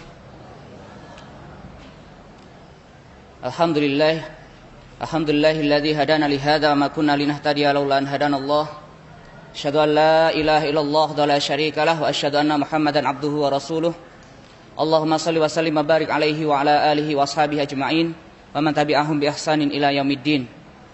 Qala Allah Ta'ala, a'udzu billahi minasyaitonir rajim. Ya ayyuhalladzina amanu taqullaha wa kunu ma'as shadiqin.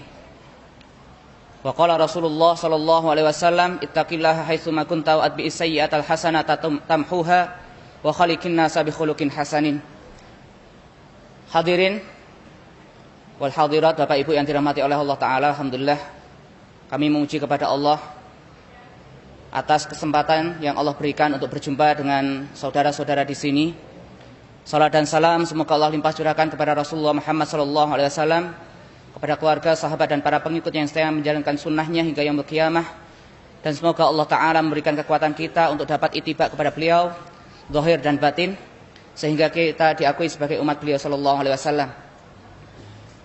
Terima kasih kami ucapkan kepada Ustadz Al-Fadhil Khalid Basalamah yang telah memberikan kesempatan kami untuk berbicara di depan. Insya Allah hari ini kita akan berbicara tentang Suriah, apa yang terjadi di sana, apa yang kami lakukan di sana, sehingga mungkin sebagian besar dari kita yang saat ini memandang secara abu-abu tentang peristiwa di Suriah menjadi tercerahkan. Perkenalkan, nama saya Ihsanul Faruqi, merupakan relawan dari misi medis Suriah. Alhamdulillah kemarin saya diberikan kesempatan oleh Allah Ta'ala berada 1 tahun, setahun di bumi Syam dan mengerjakan proyek-proyek kemanusiaan yang ada di sana. Sebelumnya saya ungkapkan agar kita jelas dalam memandang peristiwa Suriah ini, tidak samar, karena banyak terdengar di telinga kami masyarakat yang menilai bahasanya di Suriah itu yang terjadi adalah peperangan saudara, peperangan perebutan kekuasaan, pembunuhan antara Islam dengan Islam, sehingga masyarakat jadi agak acuh dengan ada yang di Suriah ini. Padahal Bapak Ibu yang dirahmati oleh Allah Ta'ala, selama 5 tahun terakhir peristiwa Suriah ini, lebih dari 300.000 ahlus sunnah itu sudah gugur. 300.000 ahlus sunnah dalam 5 tahun ini sudah gugur dibunuh oleh Syiah Nusairiyah dan bala tentaranya. 300.000 bukan angka yang kecil. Bahkan angka ini jauh lebih banyak berlipat-lipat daripada apa yang terjadi di Palestina. Bukan berarti kita mengecilkan darah kaum muslimin. Palestina yang sekian puluh tahun dijajah oleh Yahudi, korbannya belum mencapai 100.000 jiwa. Tetapi 5 tahun di Suriah, lebih dari 300.000 ahlus sunnah sudah meregang nyawa.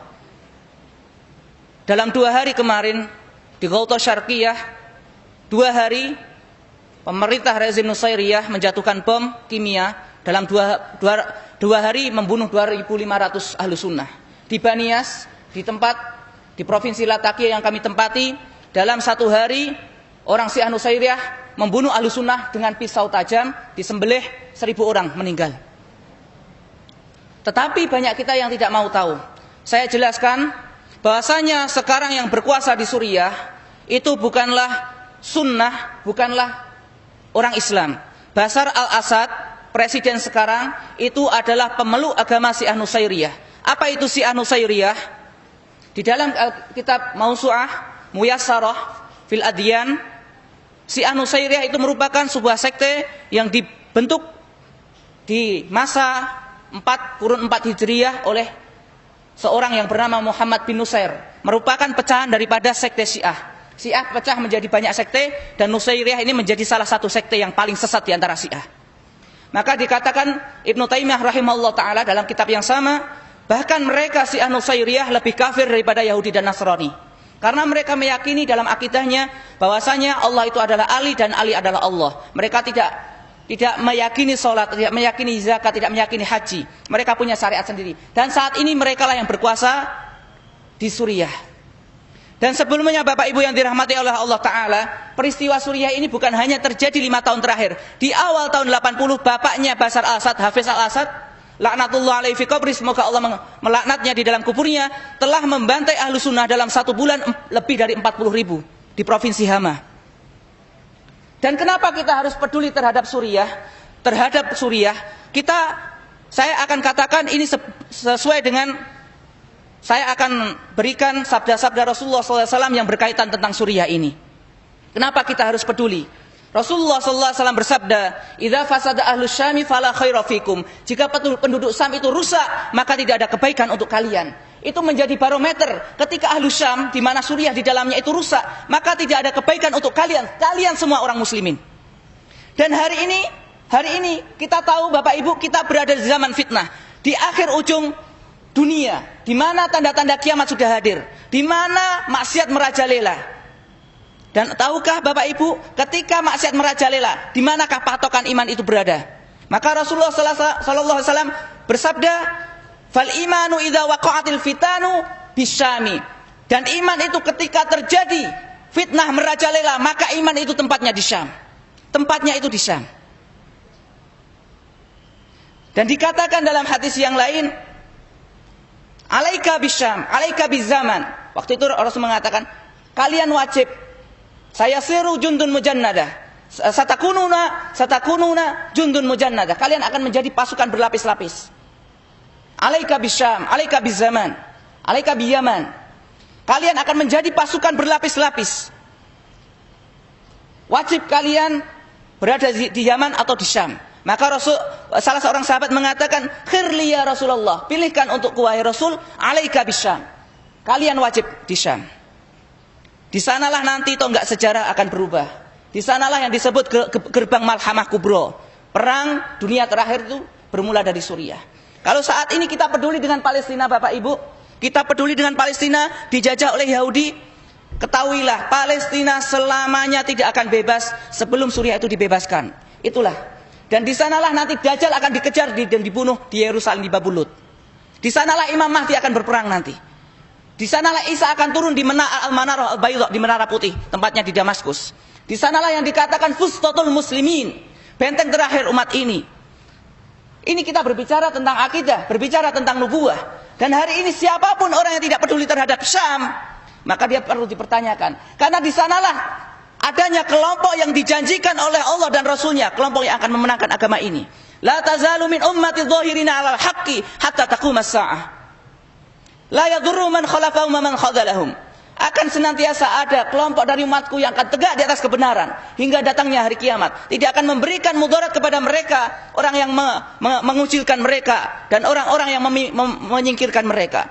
Hatta taqumas sa'ah, hingga datangnya hari kiamat. Wa qala Mu'ad, berkata sahabat Mu'ad, hum ahlus Syam, merekalah orang-orang Syam. Bisa ini di Indonesia semuanya sesat, semuanya kafir, tapi di Syam tidak mungkin terjadi karena di sana kelompok kebenaran itu terjamin. Ini tentang hadis Rasulullah. Sekarang kita berbicara di tempat yang lain. Rasulullah SAW juga bersabda, Tuba li Syam, tuba li Syam, tuba li Syam. Beruntunglah orang Syam itu. Beruntung orang Syam itu. Salah seorang sahabat mengatakan, bertanya, bi ayyi dzalika ya Rasulullah? Karena apa wahai Rasul? Li'anna malaikatur rahman basitatun ajrihim hatta 'alaiha. Wahai Rasul, kenapa penduduk Syam ini beruntung? Karena malaikat Ar-Rahman membentangkan sayapnya di atasnya. Negara ini dijamin Bapak Ibu, dijamin kebaikannya. Tetapi kita melihat, mungkin kita akan bertanya saat ini, bagaimana mungkin sebuah negeri yang dijamin keberkahan oleh Allah dan Rasulnya sekarang tumpah darahnya? 300 ribu orang dibantai di mana-mana. Bagaimana mungkin? Akal kita akan mengatakan negara yang didoakan oleh Rasul, bagaimana terjadi seperti itu? Kenapa kok tidak Norwegia atau Swedia atau Swiss, negara yang GMP-nya lebih tinggi, tidak ada perang di sana?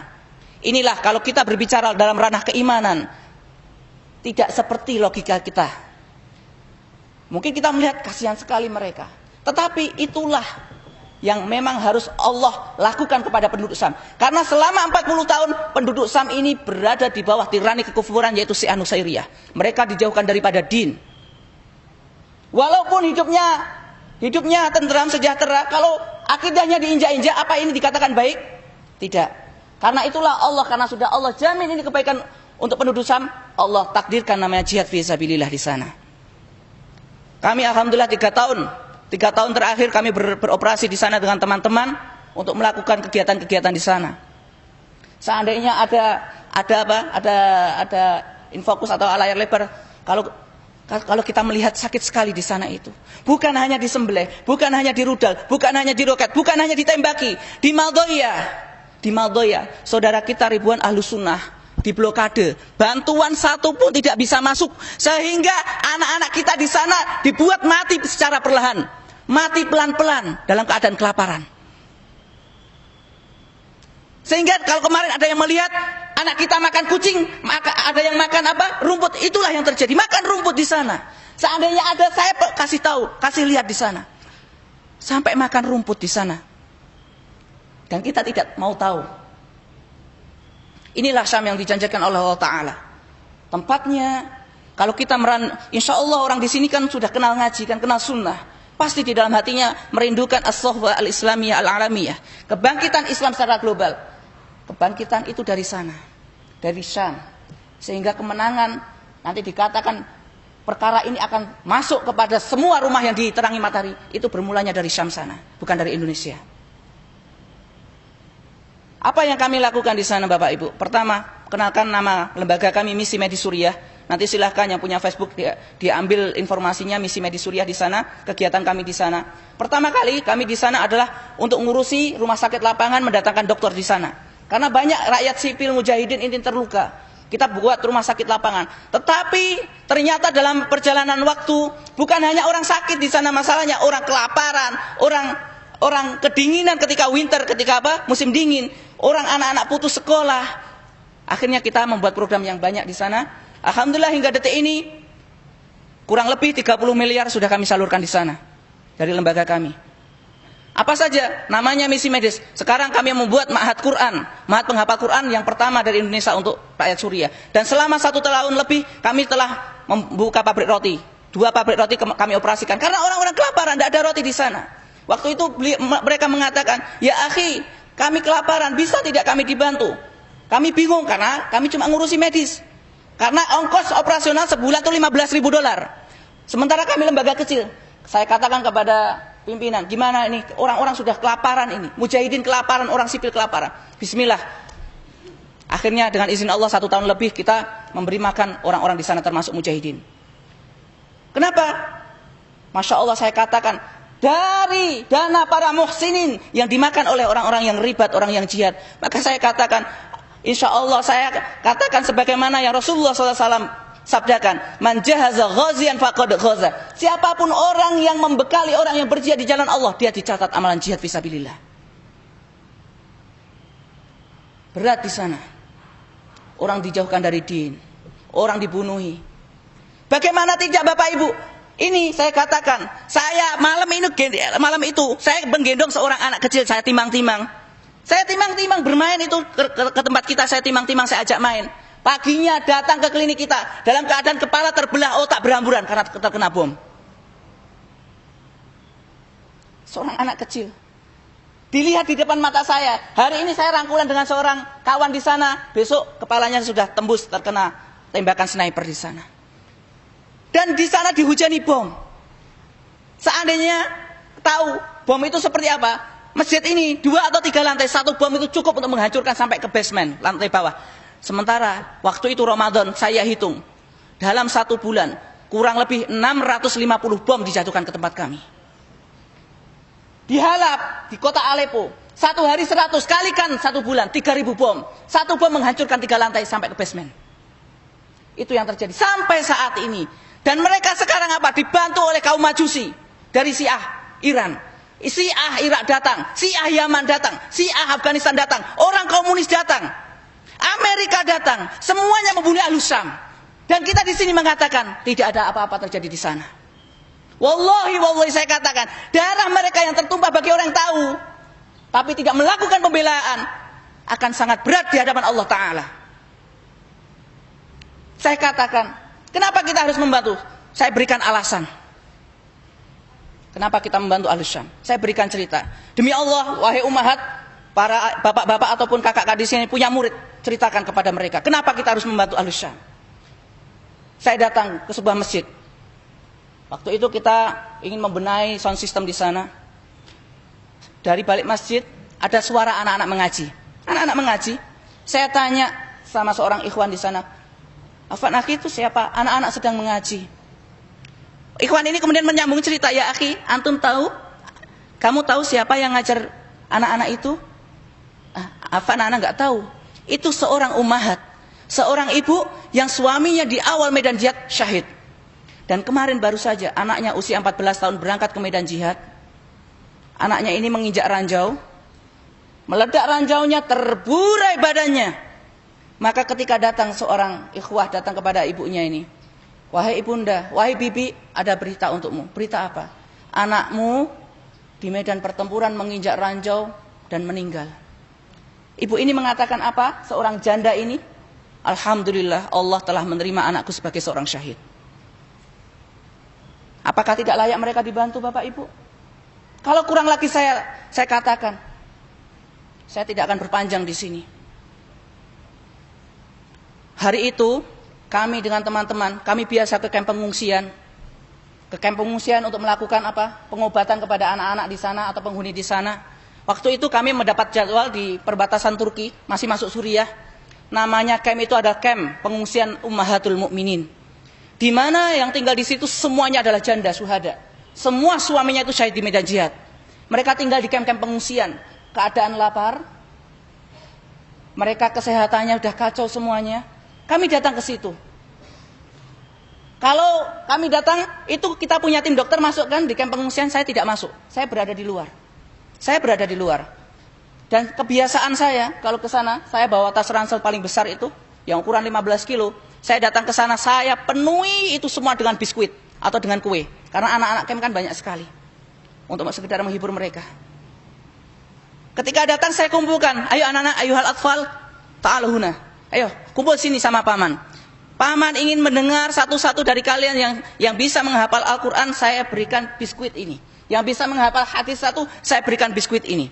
Mereka mulai, hafalan surat ini, hafalan surat itu. Mereka saya berikan. Sebenarnya sih, apa sih arti biskuit satu paling 2.000 di sini. Hanya bisa menyeka air mata mereka itu sesaat. Tapi paling tidak saya bisa melihat mereka tersenyum. Ayo yang bisa hafalan Quran ke sini. Mereka hafalan Quran, mereka hafalan hadis. Kadang saya ajak nyanyi bersama, ayo bernasihat sama paman. Waktu itu saya menghafal nasihat-nasihat anak kecil Arab. Ayo bernyanyi sama paman. Mereka bernyanyi. Hari itu, anak-anak kan sudah selesai. Kita mau pulang, saya kemas-kemas di mobil itu. Ketika saya kemas-kemas, datang 3 anak kecil, perempuan 3 anak kecil ini, usia kelas 3 SD. Dia datang menghadap saya, itu dalam keadaan menunduk-nunduk mukanya. Ahlus Syam, Bapak Ibu yang dirahmati Allah, perempuannya Masya Allah menjaga diri. Kalau ketemu lelaki itu langsung dia mengambil jalan lain. Kalau tidak sengaja itu terlihat kita berpapasan itu melempar muka di sana, Masya Allah, orang Syam di situ. Muruahnya luar biasa. Si anak kecil ini kan datang kepada saya. Assalamualaikum, saya jawab Waalaikumsalam warahmatullah. Dek, saya katakan, Dik, ada apa? Mereka diam, malu itu diam. Mereka saling sikut-sikutan. Udah kamu saja, kamu yang ngomong. Kamu saja yang ngomong. Kamu, ada apa ini? Ada yang bisa paman bantu? Ini anak-anak yatim tadi kan? Tadi belum dapat biskuit kan masih ada sisa. Nih, kalau ada yang belum dapat biskuit nih, paman masih ada nih, saya kasih nih. Oh tidak paman, kami sudah dapat biskuit tadi, sudah ambil. Terus kalian mau apa paman? Mereka diam. Mau apa? Saya kira kan namanya anak yatim, rumah tidak ada, rumahnya sudah hancur ini, paling yang minta ini minta itulah. Saya tanya, minta apa nak? Ngomong sudah, nanti paman bantu kalau bisa. Paman Abu Zubair, ya, paman Abu Zubair bawa mushaf Quran tidak? Saya kan kaget. Mushaf Quran untuk apa kan dalam hati saya? Untuk apa saya katakan? Mushaf Quran untuk apa? Untuk kalian untuk diapakan mushaf Quran? Masya Allah, dengarkan baik-baik wahai ummahat, wahai para bapak. Mereka anak-anak yatim ini mengatakan, paman Abu Zubair, demi Allah kami itu ingin sekali menghafal Quran, tapi di kamp pengungsian tidak ada Al-Quran di sana.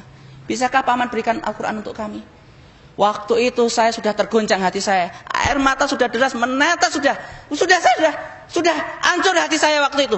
Betul-betul sudah. Seorang anak yang rumahnya hancur, ayahnya meninggal dalam keadaan susah, mengatakan di hadapan saya, paman punya mushaf Quran tidak? Kami ingin menghafal Quran tapi tidak ada di kamp pengungsian. Saya katakan waktu saya menangis, saya katakan, demi Allah, tunggu sebentar. Paman hari ini tidak bawa, tapi insya Allah kalau kesini paman bawakan untuk kalian. Saya pulang itu menangis, bukan menangisi mereka, demi Allah saya menangisi diri saya. Dan waktu itu saya menangisi apa yang saya tinggalkan di Indonesia. Anak-anak yang dilalaikan dilalaikan dari Al-Quran. Menangisi saya Indonesia dalam keadaan aman. Saya pulang sudah kalut pikiran saya. Saya balik sana lagi, saya bawa lagi itu biskuit 1 ransel. Saya bagikan, qadarullah wa masya'a fa'ala. Saya lupa. Saya bagikan biskuit. Mereka datang lagi anak 3. Saya sudah rasa, aduh Masya Allah anak lupa. Paman Qurannya mana? Langsung gitu kan. Afan, paman lupa Qurannya, nggak bawa. Waduh, mereka menangis tuh di hadapan saya. Paman itu kan kemarin sudah ada yang dibawakan mushaf, kenapa sekarang tidak dibawa? Paman lupa. Insya Allah besok paman bawakan. Akhirnya besok saya, walaupun tidak ada jadwal, saya menyengaja datang ke sana. Saya bawa Quran 1 ransel, bukan untuk 3 anak, tapi 1 ransel. Saya datang ke sana. Wah, Masya Allah, paman Abu Zubair datang. Saya bawakan. Ya, kalau kemarin minta mushaf siapa? Mereka berbondong-bondong. Saya berikan mushaf. Masya Allah, wajahnya mereka bergembira.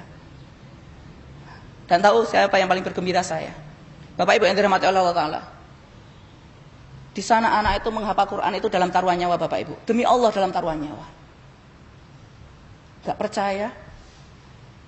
Di samping markas kami, di samping klinik kami, di sebuah desa.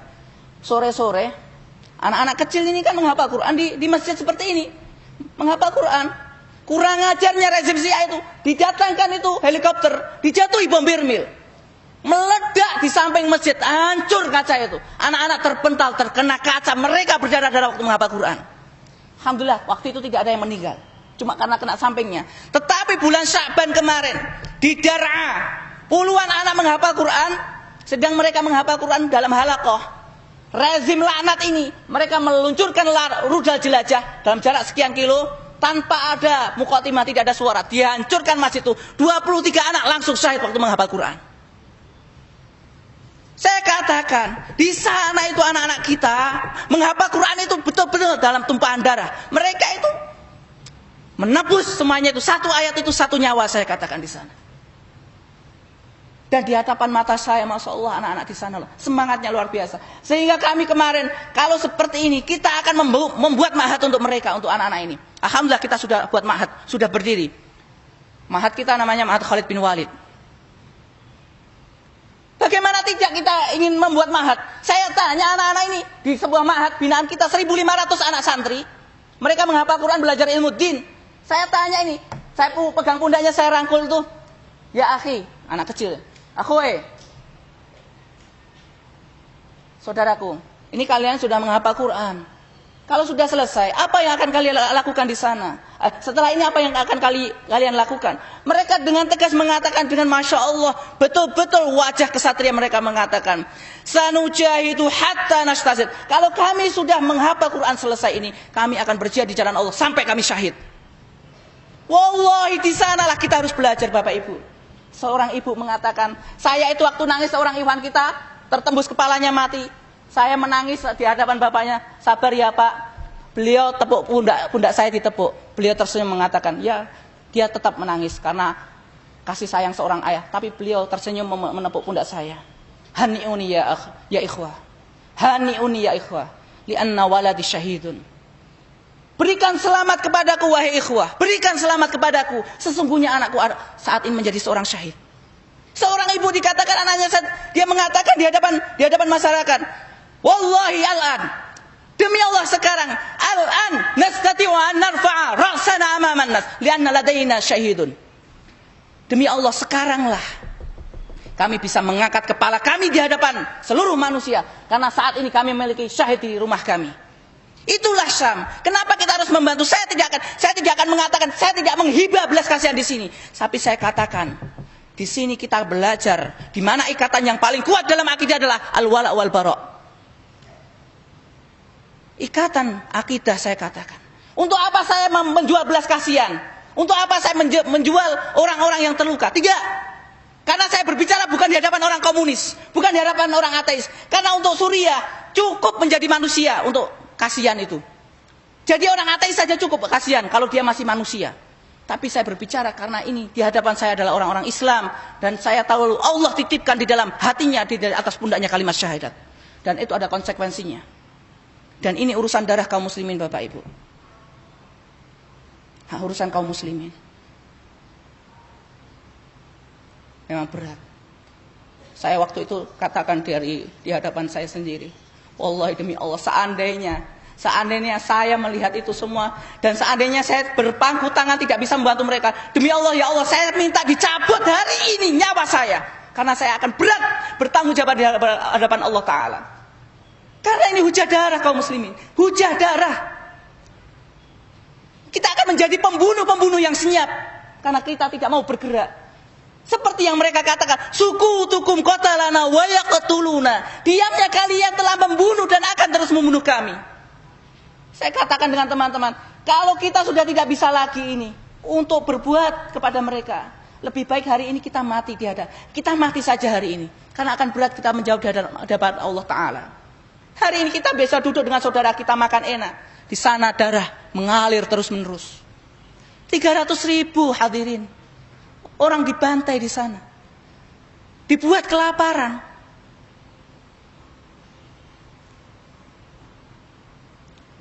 Ini saya sudah sampaikan, saya katakan, saya sudah sampaikan apa yang kami dapatkan di sana. Silahkan bagi antum yang merasa memang ingin berbagi, silahkan melalui lembaga apapun yang antum percayai untuk bisa menyalurkan bantuan antum di sana. Paling tidak itu bisa menjadi hujah di hadapan Allah Ta'ala. Kalau melalui kami ya silahkan melalui kami, tapi silahkan untuk yang lebih percaya kepada lembaga lain, pakai lembaga lain, tidak apa-apa. Sebenarnya saya ingin berbicara banyak tentang Suriah. Saya akan berbicara bagaimana Syiah menguasai negara Suriah. Saya ingin berbicara ISIS itu apa. Tapi hari ini mungkin tidak akan banyak yang saya sampaikan. Karena waktu amatlah singkat. Insya Allah mudah-mudahan biidznillah. Semoga Allah memberikan kesempatan kita untuk berbicara lebih panjang. Kita akan bertanya jawab tentang Suriah ini. Mungkin poin terakhir yang saya katakan, kalau kita masih percaya ISIS, saya katakan mungkin akan ada yang bertanya-tanya, pernah bertemu dengan ISIS, kami hidup 3 bulan dengan ISIS, dan tim kami sudah ditembaki oleh ISIS, sudah dimurtadkan oleh ISIS, dan kita sudah jadi korban di sana, ditembaki sama ISIS, dan mereka adalah kelompok takfiri ekstrim di sana. Itu kesimpulan dan penutup dari kami. Itulah yang bertanya-tanya tentang ISIS. Wallahu ta'ala a'lam bishawab. Aqulu qouli hadza astaghfirullah innahu wal ghafurur rahim. Silakan untuk informasi lanjut di misi medis Suriah, semua tentang kegiatan kami ada di sana semuanya. Tafadhol. Oke, saya kembalikan kepada panitia. Silakan.